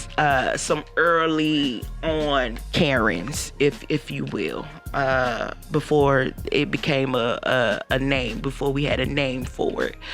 Some early on Karens. So some famous examples of, you know, these racially violent acts are, let's see, Carolyn Bryant, old lying ass, that falsely claimed that a 14-year-old child, Emmett Till, whistled at her, which resulted in his brutal murder. They dragged him from his uncle's house in the middle of the night. They beat him, shot him, and threw his body in the river. Okay, another one is Fannie Taylor, old lying ass, who falsely claimed that a black man beat and raped her. Her lie caused the Rosewood Massacre in January 1923. Okay, that resulted in 150 lynchings and the burning of a self-reliant black town. Okay, you know, y'all always talking about somebody pulling themselves up by their bootstraps, but there's a couple times in history where black people had their own communities, their own everything. Rosewood is one. Black Wall Street is another. There were other self-sufficient black communities as well, but both of them, y'all burn them the fuck down. Okay, moving on. That's a whole nother story for another day, girl. And I think the most recent example of this, you know, racially violent behavior is Amy Cooper showing her ass in Central Park, who called the police on a black man, Christian Cooper, who was in the park bird watching. And she was upset because he told her dog needed to be on the leash, which there were signs everywhere saying that. Okay, but it was almost like, who the fuck are you to tell me anything, black man? Amy Cooper, this man was bird watching me. I mean, that's like the most peaceful hobby, bird watching. But anyway, you know, the part about the Amy Cooper situation that really got me is that she said to him before she called the police, is that I'm going to tell them an African American man is threatening my life. That is a quote. And then when she get on the phone with 911, she tells them there's an African American man. He has a bicycle helmet. He's recording me and threatening me and my dog. Baby, you was the only threat to that dog, the way you was choking the shit out of him. Anyway, moving on. And her racist ass then, in a distraught voice, trying her best to muscle up tears, says, "Please send the cops immediately." Girl. You know, then she did all this again while she was choking the shit out of her dog. She was the biggest threat to the dog, not bird watching. What's that man, Christian? Oh, she did this all while choking the shit out that dog. You know, that's really the actual crime. Y'all love animals so much. Why y'all ain't mad about that, honey? You know, but really, Again, the reason why her saying that to him before she called the police is the thing that really get me, is because, that quote, her saying that further lets me know that this notion of white people just waking up to the injustices and brutality towards black and brown people is complete bullshit. Like, obviously, for you to come out your face and say, I'm going to call the police and I'm going to tell them African American man is threatening my life, that tells me that everything that's going on, that y'all are well aware of everything that's going on. And George Floyd was not a wake-up call. Okay? Because this is nothing new. This is nothing new. We've been crying out again since 1619, when the first slave ships arrived on the shores of Virginia in 1619. Come on now. It's bullshit. I feel like if you call the police on black or brown people for no reason, I think your racist ass should get jail time. Yep. And if that call should result in the harm or death in that black or brown person, then your charges should be upgraded accordingly. Okay? The same way they would do anybody else. I really feel like, in some states are now actually making it criminal to call the police on black and brown people for no good goddamn reason, as they fucking should. And yes, you should go to jail for calling, and you should get heavy time. They should throw the fucking book at you if that person died because you called the police on them for no reason, because you can't mind your business. That's really what it's all about. Y'all can't mind your business to save your life. Is that a trade? I think, the other thing for me is that the other problem, besides them not being able to mind their damn business, is the fact that they expect us to do what they say and answer their questions and all that other shit. And pardon my Parisian, but girl, fuck you, Karen, fuck you, Ken, from sea to shining motherfucking sea. Okay, gone are the days when black people had to show our papers in order to prove that we belong somewhere, we're supposed to be somewhere. We don't need permission papers. Like, who the fuck are you? You know what I'm saying? I pay my taxes. We all pay our taxes, honey. We all pay bills, just like everybody else. Who are you to stop somebody from coming in buildings or to stop somebody from shopping? Like, y'all really got us fucked up. You really do. I feel like Karens and Kens is really asking for folks to really put their hands and feet on them. Like, you really asking to slurp all of your meals through a straw. Like, because while we are our ancestors' wildest dreams, we are a whole nother different generation, okay? And we will fucking fight you. And I'm saying is, let this be a public service announcement to any Karen or Ken out there. Baby, mind your business. And let me explain something to you. I wish a Karen would. You come in my space, especially in the age of Rona. You coming in my space not minding your business and then got the nerve to come in my space being a 6-foot bubble. Oh, bitch, I'm fighting. I done told my mamas, both of them, Dorothy and Gwen, y'all just go ahead and get the bail money ready. Because I'm telling you, I'm going to beat a Karen's ass if she come in my, especially, and then let me be with my people. Let me be with my parents or my sister. Baby, girl, I'm fighting you. Karen, I'm fighting you. I'm going to beat your ass. Okay, we not doing this. You coming in people's personal space, because you don't like, you coming in people's personal space, coughing and spitting on people, harassing people while they working, or just, existing while black or brown. You stalking people, you're following people home, you're blocking people from entering buildings, you're name calling, you're telling folks to go back where they came from, like white people aren't immigrants. Okay. And, like y'all didn't steal this land. Let's not forget, your ancestors came here escaping religious persecution, allegedly, okay? Escaping religious persecution. Then you come here and you colonize and you create the same hell that you was allegedly escaping. This shit is insane. It is insane.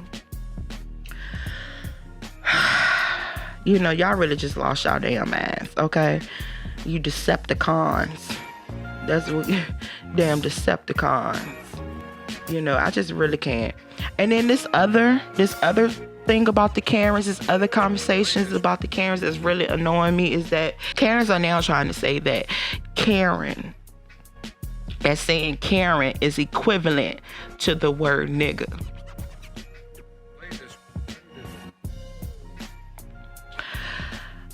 And this is their reason. Because sexism has been around longer than racism. But first of all, this is not the struggle Olympics. That's first. And you do know that there are black women, right? Because that sounds stupid. Whatever. Anyway. You know, you hoes just really have lost your mind now, you know.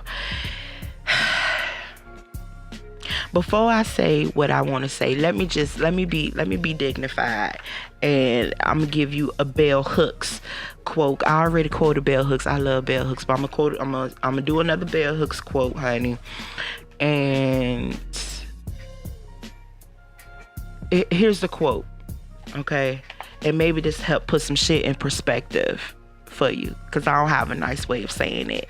All right.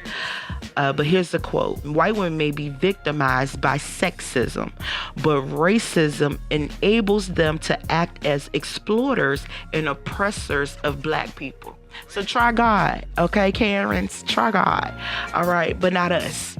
Okay. And again, what's his name? Oh, I can't remember his name right now, but he is everywhere on Instagram. And he said, try Jesus. Okay, but not me, because I throw hands. Okay, baby, I fight. So don't do this. Don't do this, Karen. You know, I really just don't understand. Karen is not the equivalent to nigga. Okay, how asinine and ridiculous is that for you to even say? Somebody should punch you in your face just for saying that. Okay, Karen.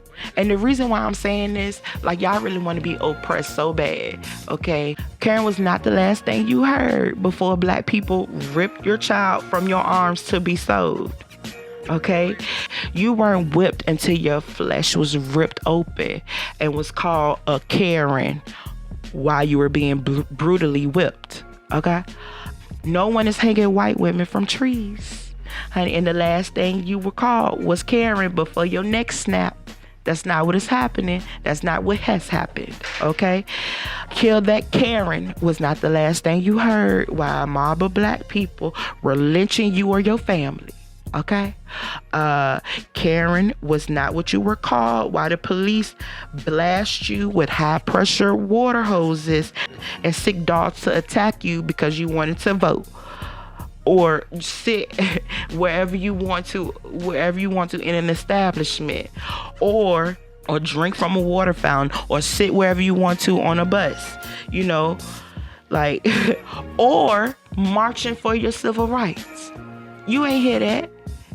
When you that's not what you heard. So to compare Karen to nigga is not the same, bitch. We are not the same. That is not the same. Them two things. Like, y'all really want to be oppressed really bad. It's just insane. You know, I'm going to explain to you why you're being called Karen. Okay? And I'm sorry to the Karens out there that don't act like Karens. Okay? You're being called a Karen because you take your white privilege, like, way too seriously. Okay? Because you take your white privilege too far. Like, you own everything. You know, like you're the queen of everything, and everyone has to answer to you and do what you say, you know. And if you feel like someone doesn't belong somewhere or have the right really to be there, then you have the right to question or harass them. You know, your behavior brought this name, you know. And then it's unfortunate for the people whose name is Karen. I will say that, you know, it's unfortunate. However, it's a name just happened to stick.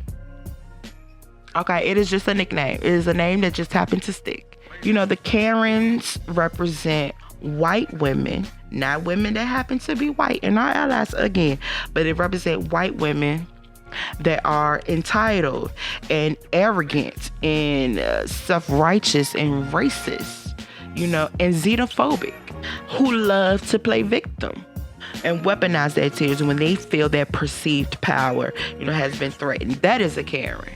Y'all want to be oppressed so bad. You just love to be victims to the point where you will twist viral videos and a meme into oppression. Let me sip. Unacceptable. Unfucking acceptable. This is insane. Girl, I'm praying for y'all because that shit is unacceptable. Moving on. So, let's talk about the protests and that has been going on since May. The end of May, really. That's been going on since the end of May. Protests, they are still underway in this country at this moment. And people, I feel like the protest is not gonna stop no time soon. If you want the protests to stop, then give people justice. Otherwise, we ain't going nowhere. Okay? But the protests are still underway all over the country as a result of the brutal murder we all know by now, the brutal murder of George Floyd in late May by 4 now former Minneapolis police officers, Derek Chauvin, the cold-hearted trash-ass human who held his knee in George Floyd's neck for 8 minutes and 46 seconds. While he pleaded for his life and called for his deceased mother like that. Moving on. J. Alexander King and Thomas Lane both helped to hold George Floyd down. So it was 3 grown-ass men on him. And while they were doing that, 2 towels stood guard and kept citizens who were yelling and pleading for them to stop at bay. All of this was really the catalyst, if you would, for protests and cries for justice, but not just here, really, all over the world. That sparked protests all over the world to the point where the Black Lives Matter movement is the biggest in history. It's the biggest movement in history. As you may or may not know, the Black Lives Matter movement actually started as a hashtag, just a hashtag, on social media in July of 2013. And the reason why I want to give a little bit background on the Black Lives Matter movement is because I just see so many people who, I really hate that in society, instead of people researching and just doing their due diligence and figuring the fuck out what is happening. Again, you have the whole world at your fingertips at any given moment of the day, and yet you still insist on being ignorant. It's a choice at this moment. But a lot of people, it's so much so many lies out there about the Black Lives Matter movement, and I just want to be clear about it. Being that we're talking about it, I want you to be clear as to what is real and what is propaganda and lies, okay? All right, so again, the hashtag started on social media in July of 2013. After the acquittal of George Zimmerman's trash ass in the murder of Trayvon Martin. So, but now, about 15 to 26 million people have participated in protests or demonstrations in all 50 states again, and really all over the world. Black Lives Matter. People are chanting Black Lives Matter all over the world. Thank you. But since the death of George Floyd, 15 to 26 million people have participated in protests or demonstrations. Again, in all 50 states since the death of George Floyd. But honestly, the cries for, the protests and the cries for justice are not just for George, but also Ahmaud Arbery and Elijah McClain and Breonna Taylor. Which again, the officers, the trash ass officers, and the trash ass Attorney General Daniel Cameron. That's Daniel Cameron. Attorney General Daniel Cameron is like the walking manifestation of all skin folk ain't kin folk. Okay, you are trash, sir. Okay, and he has. By the time this come out, it's gonna be out. So I'm gonna just say he has let the officers off. The officers were only one of them was charged, and he was basically charged for the bullets that could have hit other folks in the vicinity, not the bullets that hit Breonna Taylor. Okay, that's as much as I want to talk about it because it's still raw right now, and I'm still very, very, very, very upset and angry and infuriated. So I'm just gonna move on. But they are trash. Daniel Cameron, you are fucking trash. The police officers and all you sympathizers of police officers. I'm gonna get into police. I'm not even gonna say I'm gonna get into that, okay? But Daniel Cameron, I just want you to know that you're fucking trash. But I'm sure you're aware of that by now. But I do want to say, while I'm talking about Louisville and Breonna Taylor, I do want to say shout out to Tamika Mallory because they are still boots on the ground, still right now fighting for justice for Breonna Taylor. I want to send extra love out to Breonna Taylor's mom, her family, and even her boyfriend, fiance, who did what black men do. What some black men do.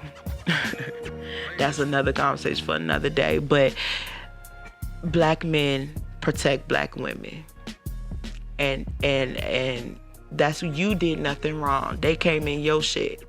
It's unfortunate how everything played out, how everything unfolded. But sir, you did your best to protect her. You protected her. You know what I mean? But anyway, moving on. Just want to send some love out to her family. But thank you, Tamika Mallory. Like she, until her and her organization, Until Freedom, they're still down there.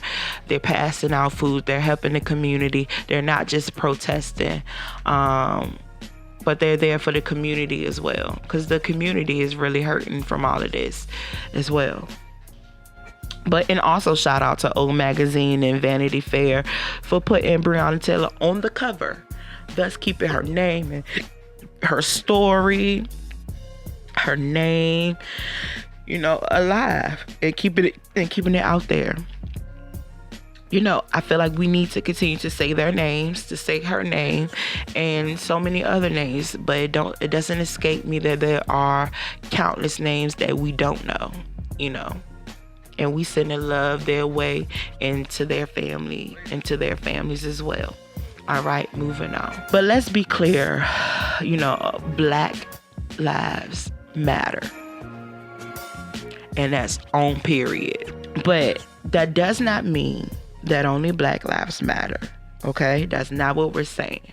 And it's so annoying that we gotta keep saying that shit. But that's not what we're saying. We're only saying that it matters also. Because obviously, it is very obvious, especially after the decision from the grand jury, Attorney General Daniel Cameron, and the way that this administration is reacting and everything. Baby, obviously all lives really don't matter. And that is just something for y'all to say. It's just something for you to say. It's just a counter protest because you don't even live by what the fuck you preaching and counter protesting. Because if you did, then you would be equally as outraged if all lives really do fucking matter. Try God. I'm so sick of y'all. Oh, I'm so sick of y'all. And again, I'm talking about white people, not people that happen to be white. So check your mama, okay? All right. Moving on. I just really don't understand why we have to keep explaining that our lives matter also. Too. And we have explained it and many different ways. People have given you analogies. People have compared it to, like, people have broken it down. People have given you verses from the Bible. I don't know what the fuck else we can say. That's how I know that everything, like your counter protest, everything, like, it's just bullshit. It's just bullshit. It's bullshit. Y'all know what's going on. Y'all see it. You know, if you know that you would not trade places with a black person, then you know what the fuck is going on. You know what's going on. You know, I feel like, how about instead of invalidating our cries and experiences, you know, in this country by counter-protesting All Lives Matter, maybe you should actually sit the fuck down and listen and gain understanding as to why black people even feel the need to say that in the first place. Why do we even feel the need to say it? That should be the question that you ask your fucking self. Now, another point I want to make about Black Lives Matter is Black Lives Matter is actually contrary to the false narratives that the media and Black Lives Matter detractors try to perpetuate. Black Lives Matter is a non-violent movement. It is not a violent movement. And actually there are statistics that show, honey, we got numbers out. Okay, studies show that 93% of the protests that we seen over the summer, again since May to now, 93% of it is non-violent. 93%, and again, the looting and the rioting and all of that, we see who started. You know, it's really annoying that y'all want to talk about us looting and rioting and all this other stuff, which is really y'all. It's really people who claim to be with the Black Lives Matter protesters. It's really white people. It's really low-key the police officers, you know, cops, and, you know, they planting things, and allegedly, all this is alleged. I'm just going to say allegedly, even though allegedly there are videos and pictures of them planting bricks, like pallets of bricks, trucks of bricks stacked up. They're planting cars, and they're planting people to start breaking windows and start, like, come on now, like, some of the things that Black Lives Matter advocates and protests against is racial injustice and discrimination and police brutality. And I don't want us to lose sight of that, you know, because you're hearing about rioting and looting and all of this stuff. That's not what the Black Lives Matter movement is about. Black Lives Matter movement advocates, again, and protests against racial injustice, discrimination, and police brutality. That is what the movement is about. The Black Lives Matter movement also advocates to defund police. Okay, defunding police technically does not mean dismantle the police. However, you know, I'm trying to be careful with choosing my words, because I would hate to have to punch somebody in the face because they, okay. You know, I just really can't shake the feeling. The reason why I'm saying however, is that I really just can't shake the feeling that the hatred, bigotry, and just plain racism, period, is deeply, deeply ingrained in the culture of policing in America. Okay, deeply ingrained.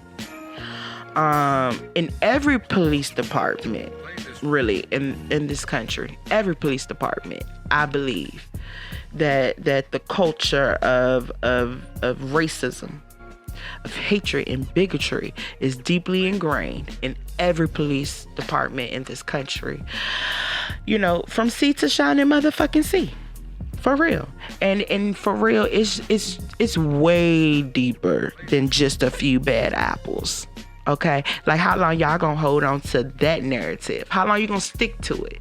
You know, it's way deeper than just a few bad apples. You know, All y'all looking like the bad apples right now, especially because this shit just keeps happening. It keeps on happening, even in the middle of protesting. It happens, despite the uproar, despite people in the middle, the people in the streets, and people on their social media platforms, people sharing the videos of the fuck shit y'all doing out here. It's still, since late May, it's getting worse. It has gotten worse. It just keeps happening right in front of our eyes, some of it. I give you some examples. David McAtee, also known as Yaya, a business owner in Louisville. He was killed by law enforcement in front of his business while they were protesting for Breonna Taylor, really. Then you got Rayshard Brooks, killed by police in Atlanta in the parking lot of Wendy's. And now there's Jacob Blake, who was just shot 7 times in the back by police in front of his children for no reason. This man was breaking up a fight between 2 women. So how the fuck, if y'all coming there for a domestic dispute between 2 women, how the fuck did your attention turn to this black man who was breaking up the fight, in Kenosha, Wisconsin? And why is it important for me to make this distinction that he was breaking up a fight between 2 women? Again, it's because I don't understand how your attention turned from these 2 women who were fighting to this black man who was breaking up the fight. If racism is not deeply ingrained in this country, in the police culture of this country, but cops aren't racist, right? They aren't racist, right? Whatever. And here's the other thing for me.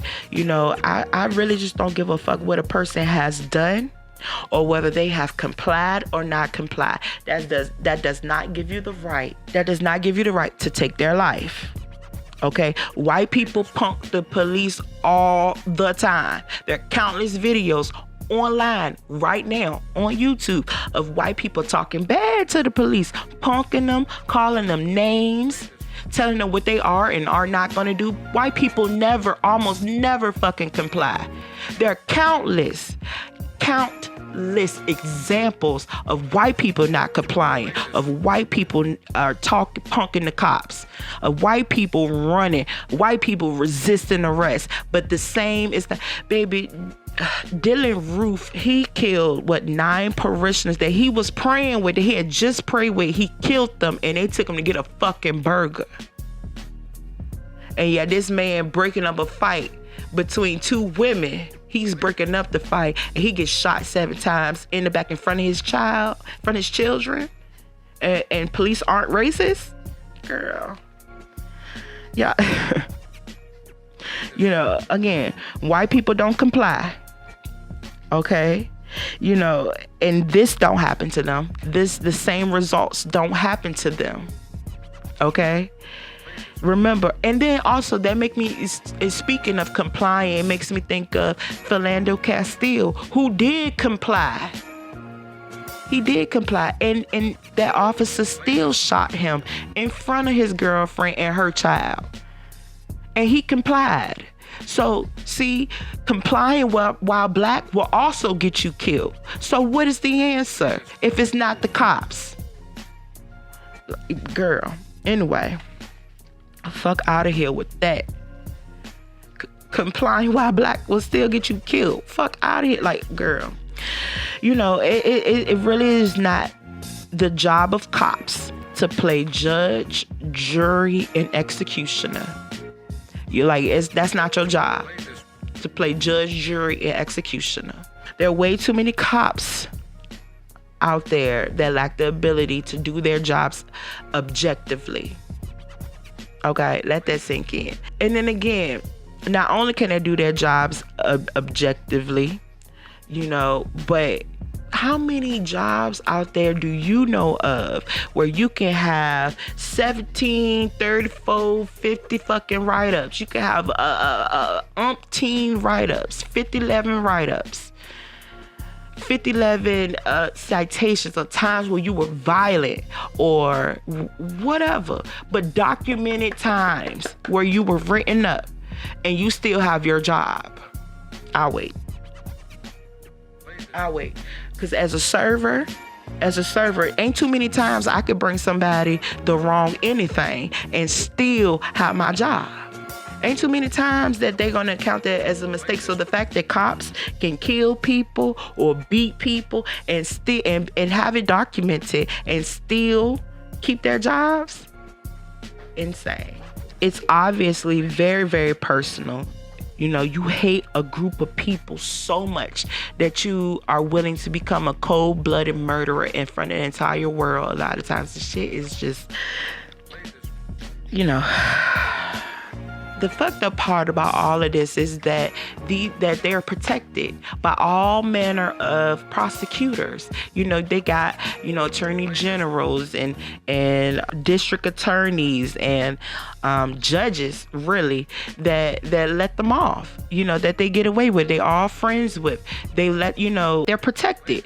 You know, here's the thing. Do you really think that judge was hugging Amber Geiger that killed, oh my God, his name escaped me, Botham John? Do you really think that that judge was hugging her and handing her Bibles and shit? You know, because she's really a fucking Christian, huh? Moving on, you know, because they know that they will get away with it and that they are protected. That's why they don't give a fuck, you know. And when I see videos of cops murdering people or terrorizing a crowd of peaceful protesters, you know, or throwing up white supremacist gang signs, you know, I see evil. I don't see good apples. You know, I see a whole bunch of badass apples.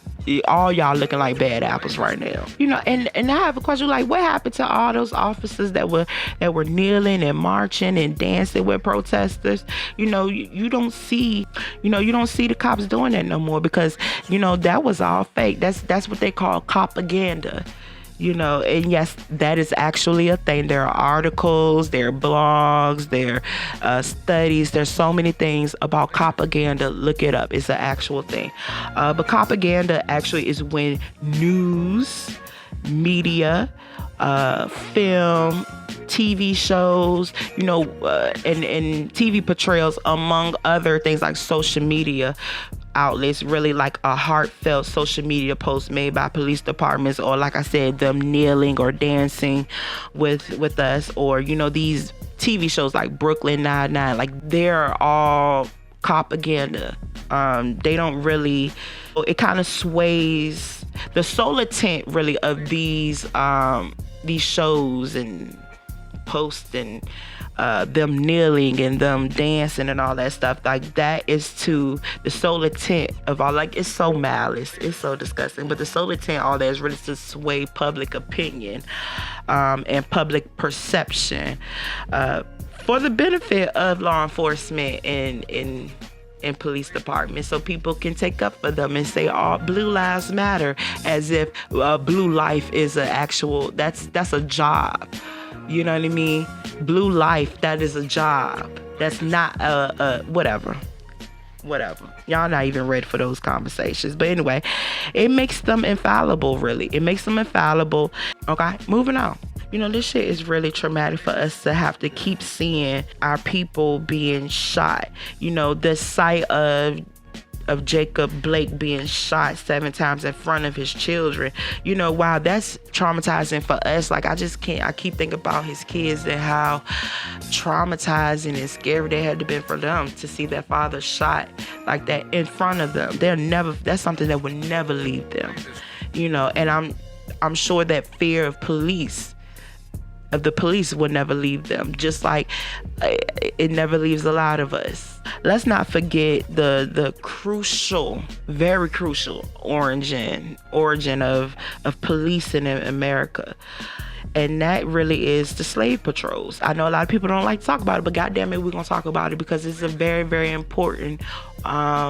It's important because that's how policing in America got started. Yes, we have constables and police officers before, but the slave patrol is really how policing is an important origin that people like to skip over. But there were 3 main factors, 3 main functions of the slave patrol in the back days, and that was to chase down, apprehend, and return runaway slaves to their owners. Number 2, to issue a form of organized terror to deter slave revolts. Now, does that sound familiar to you? Just replace slave revolts with protesting. It really don't matter the decade, but does that sound familiar to you? Moving on. Number 3, to maintain a form of discipline for slave workers who were subject to summary justice outside of the law. So pretty much they got to play judge, jury, and executioner. Does that sound familiar? Okay. Without any court proceedings. That's what summary justice is. Given all of this, I don't know if defunding the police will be enough to stop them from hunting down black people. But I definitely believe that we need legislation. We need legislation that includes like some type of oversight committee that will hold the cops accountable. And police the police, really. Also, I think we need legislation that makes it illegal to turn off body cams. It's there for a fucking reason. Why do you need to turn it off? What are you doing, really? What are you trying to hide? I really think that we also need legislation that will take away their pensions. You start playing with that money, honey, and things become a little different. People will straighten up and fly right. You start playing with that money, take away some of their pensions, honey. If you have a history of excessive force, abuse, tampering, or planting evidence, or if you've unjustly killed somebody, I think they should take your pension away. And lastly, we need legislation that makes it illegal for police to be fired from one department if they have a history of excessive force, tampering, planting evidence, abuse, or unjustly killing someone, and then being able to be hired at another one. That should be illegal. There should also be some type of database, I believe, to keep track of all the said bad apples, because if you are fired from a police department for killing someone or using excessive force constantly or whatever, why the fuck are you able to then go to another county or another precinct and be hired? And it's like everything is wiped clear. I think that should be illegal, but that happens time and time again in American policing. Defund the police means demilitarize the police. There's no reason for the police to have military grade weaponry and gear, especially when at a moment where we have a pandemic, we have a global public health crisis, and frontline workers, doctors and nurses and teachers aren't able to have the proper PPE. And yet the police is militarized. Like it's insane. And check your mama on that. And here's the thing. That's why the National Guard is there, to act as in military aid for the police, when that type of force is needed. There's no reason the police should have all of that. Mostly because you don't need all that to protect and serve civilians. Every day, girl. Moving on. Defund the police means that it's time to reallocate that money and invest it directly back into the community, into alternative emergency responses, and community support, like social services, youth services, housing, education, healthcare, and other community resources, mental health.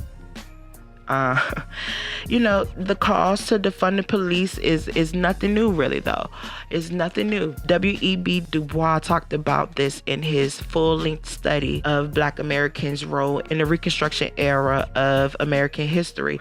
But he wrote about abolish democracy, which advocated for removal of institutions that were rooted in racist and repressive practices, including prisons, convict leasing.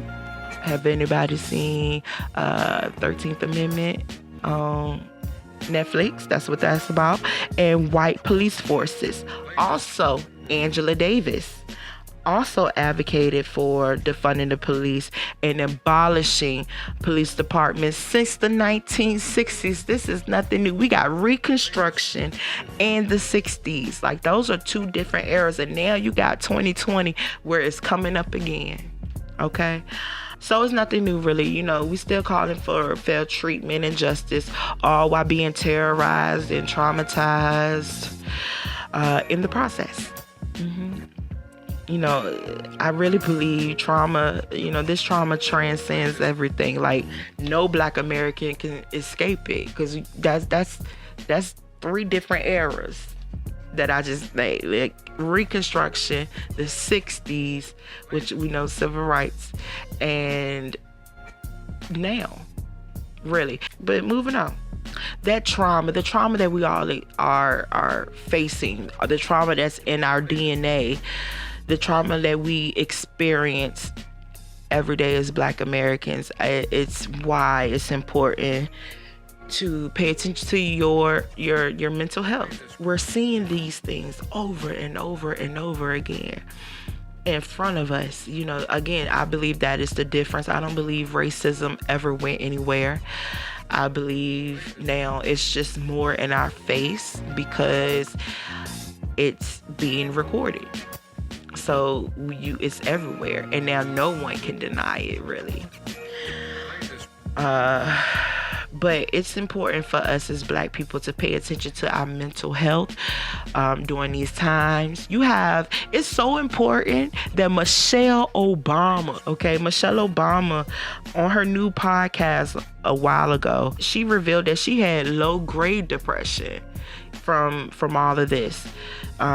Here's a quote from her podcast. She said, "These are not fulfilling times spiritually. I know that I'm dealing with some form of low-grade depression, not because of the quarantine, but because of the racial strife and just seeing this administration, watching the hypocrisy of it day in and day out is dispiriting."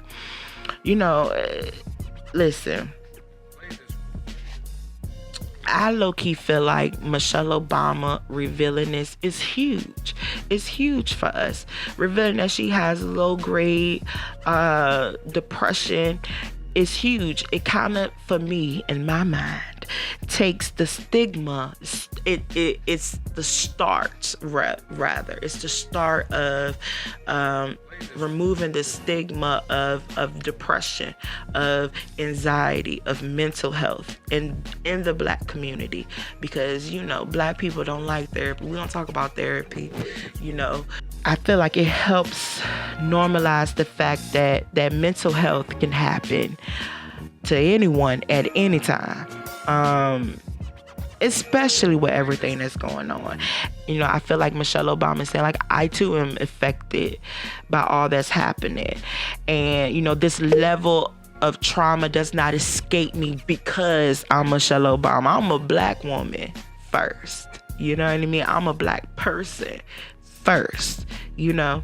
And then FLOTUS, you know, forever FLOTUS. It also says, like, it's okay to say that you're not okay. At least that's what I took from it. And I know, I also really think that, you know, because as Black women, you know, they call us strong Black women, and, you know, I really think she's taking the stigma out of all of that.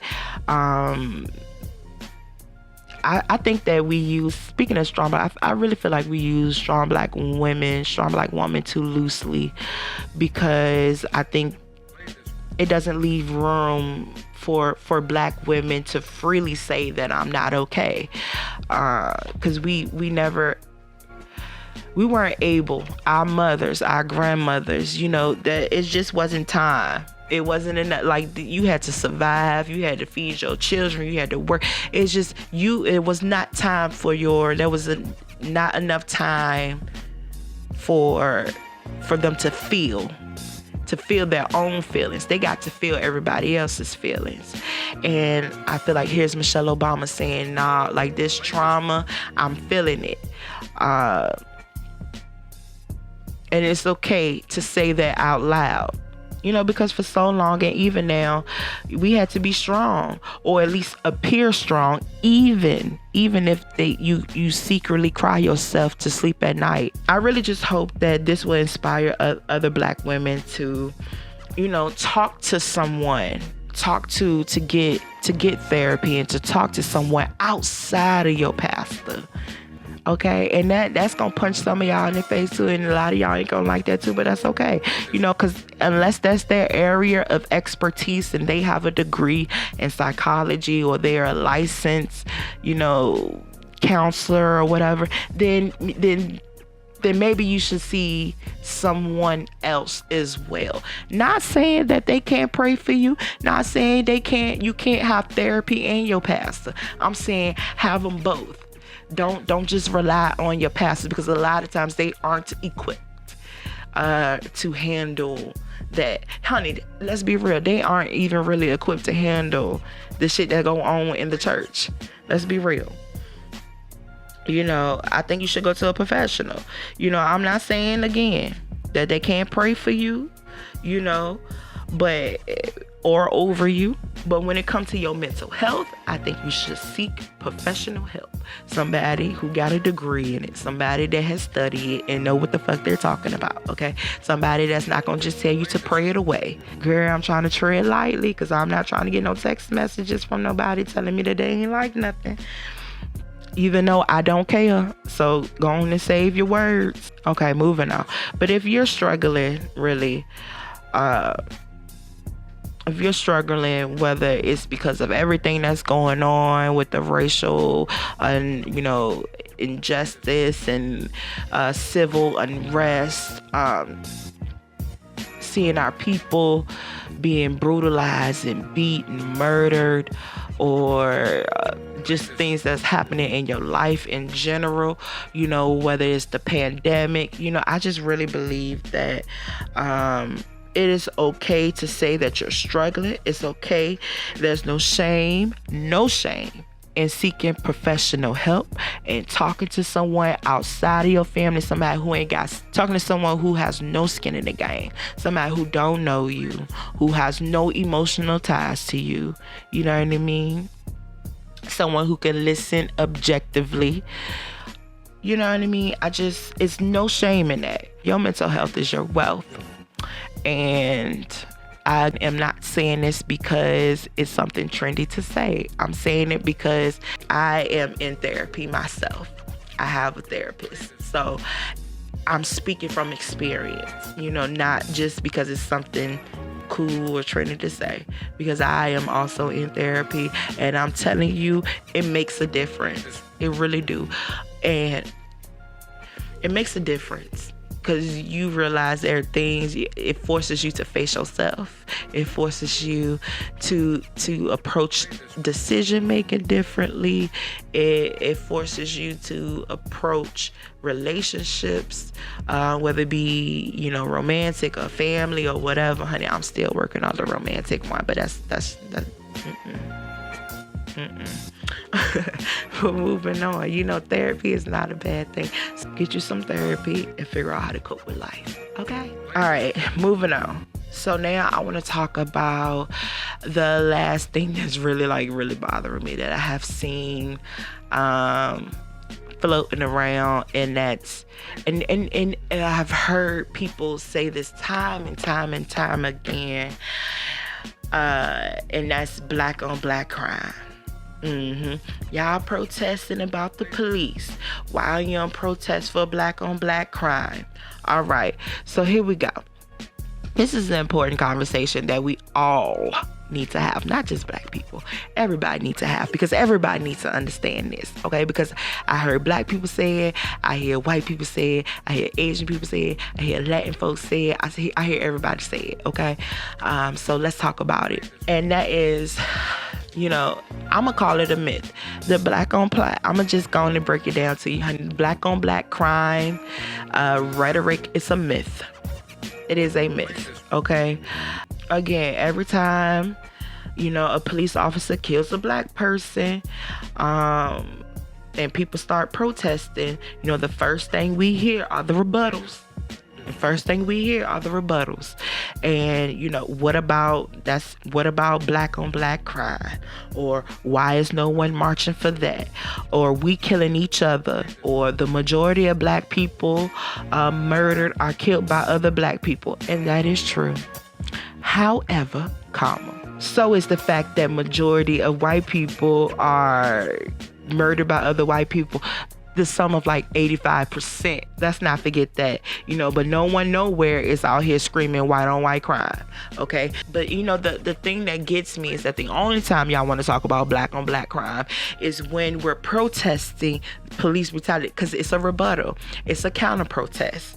It's when we're protesting police brutality, when we're protesting crimes committed against black people by officers, like activists, like real activists that are boots on the ground in communities are not talking about the crime in the black community ad nauseum.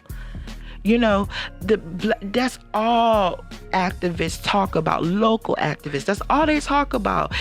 Community activists, community organizers, they talk about crime in the black communities, in the black community all the time. And two, I want people to understand that there is a very, very, very distinctive difference between civilians committing crimes against other civilians and law enforcement committing crimes against civilians are two different things. Okay, because civilians aren't sworn to protect and serve. Okay, police are, law enforcement are. Okay, those are not the same. Still, stop conflicting the two. Stop confusing the two. And so when it comes to black people committing crimes or committing crimes against or murdering other black people or anyone for that matter, there's usually always an arrest. They usually always get their man. You know what I mean? Listen. And hell, let's be honest, they didn't really got to be the black person that actually committed the crime. You know what I'm saying? Black people get harassed and arrested for fitting the fucking description. Because you fit the fucking description.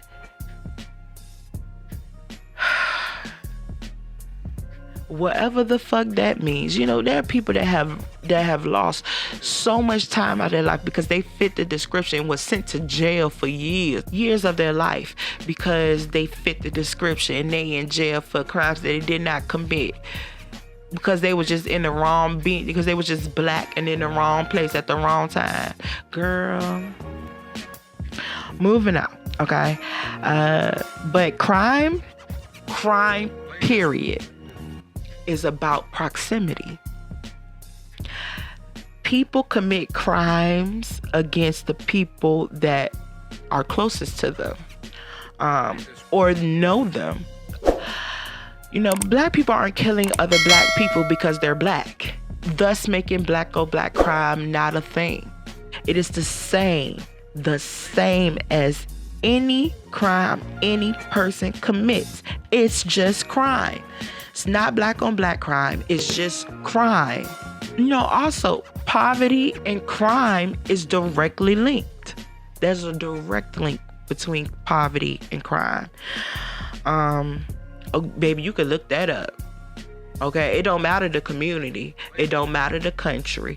Poverty and crime is directly linked. But don't nobody want to talk about that. Y'all want to talk about that, the result, but y'all want to talk about what caused it. So instead of continuing to perpetuate dangerous white supremacist propaganda, and we, again, black people are just as guilty as white people of perpetuating the black on black crime myth. Again, it's just crime. It's the same as any crime that anybody commit, any civilian commit. Okay, it's just civilian on civilian crime. Instead of continue to perpetuate and repeating white supremacist propaganda, maybe more probably, we should address the real problems and the cause of the continued crime in the black community, like urbanization, The clustering of poverty, inequities in education, healthcare, housing, the criminal justice system, inequities in food and transportation, the wealth gap, the criminalization of social issues like drug addiction, homelessness, mental illness, unemployment, illiteracy. These are all real problems. These are all issues that are connected, are linked to crime. The fact that these issues aren't addressed. This is why we're saying defund the police and reallocate that money so that there will be. That's how you cut down on black crime. That's how you cut down on crime, is that you address it. Not more police, not giving more money to the police. You know what I mean? Putting it back into the community. Since y'all want to talk about black on black crime, let's talk about black problems that's causing black on black crime. I need people to understand that I'm saying all this to say that it's very detrimental for us to continue to perpetuate the black on black crime myth and to continue to repeat it. And it's detrimental because it justifies defunding resources, public resources, and increases funding in police departments. And it also justifies why just being black is a sufficient pretext for police officers that are fearing for their life. Crime within the black community and police brutality against the black community are two different issues. And one issue does not make the other more acceptable. Okay, moving on. And with that, let's move on to the shots for the road. So this is a James Baldwin quote, and it's a short one, so here we go. We can disagree and still love each other unless your disagreement is rooted in my oppression and denial of my humanity and right to exist. Period. Okay. And with that, baby, we are done. Thank you so much. Before I end, let me just say, please vote. Please goddamn vote. Please vote. Request your mail-in ballots as soon as possible. Fill out, by the time this come out, the 2020 census the deadline would have been over. Well, I hope that you filled out your 2020 census, okay? Because we need to know, that is important. But we got to do this. We got to get these motherfuckers out of office because this shit is scary. This shit is Handmaid's Tale in front of us, okay? This shit is antebellum. If you never seen antebellum, baby, please. All that shit, antebellum, Handmaid's Tale, all that shit happened in plain sight. Vote. Okay? And with that, I'm done. Thank you guys for listening to another episode of Cocktails and Tea. If you want to connect with me, then head over to cocktailsandteapodcast.com, where you can connect with me on Instagram and social media, where you can also subscribe to my YouTube, where you can watch the video version of this podcast and also some of my stand-up comedy videos. Show me some love. Comment, like, share, subscribe. Also, your reviews encourage me and help other people find this podcast. So, if my podcast ever made you laugh or think, then please rate and review and share it with a friend. Until next time, y'all. Cheers.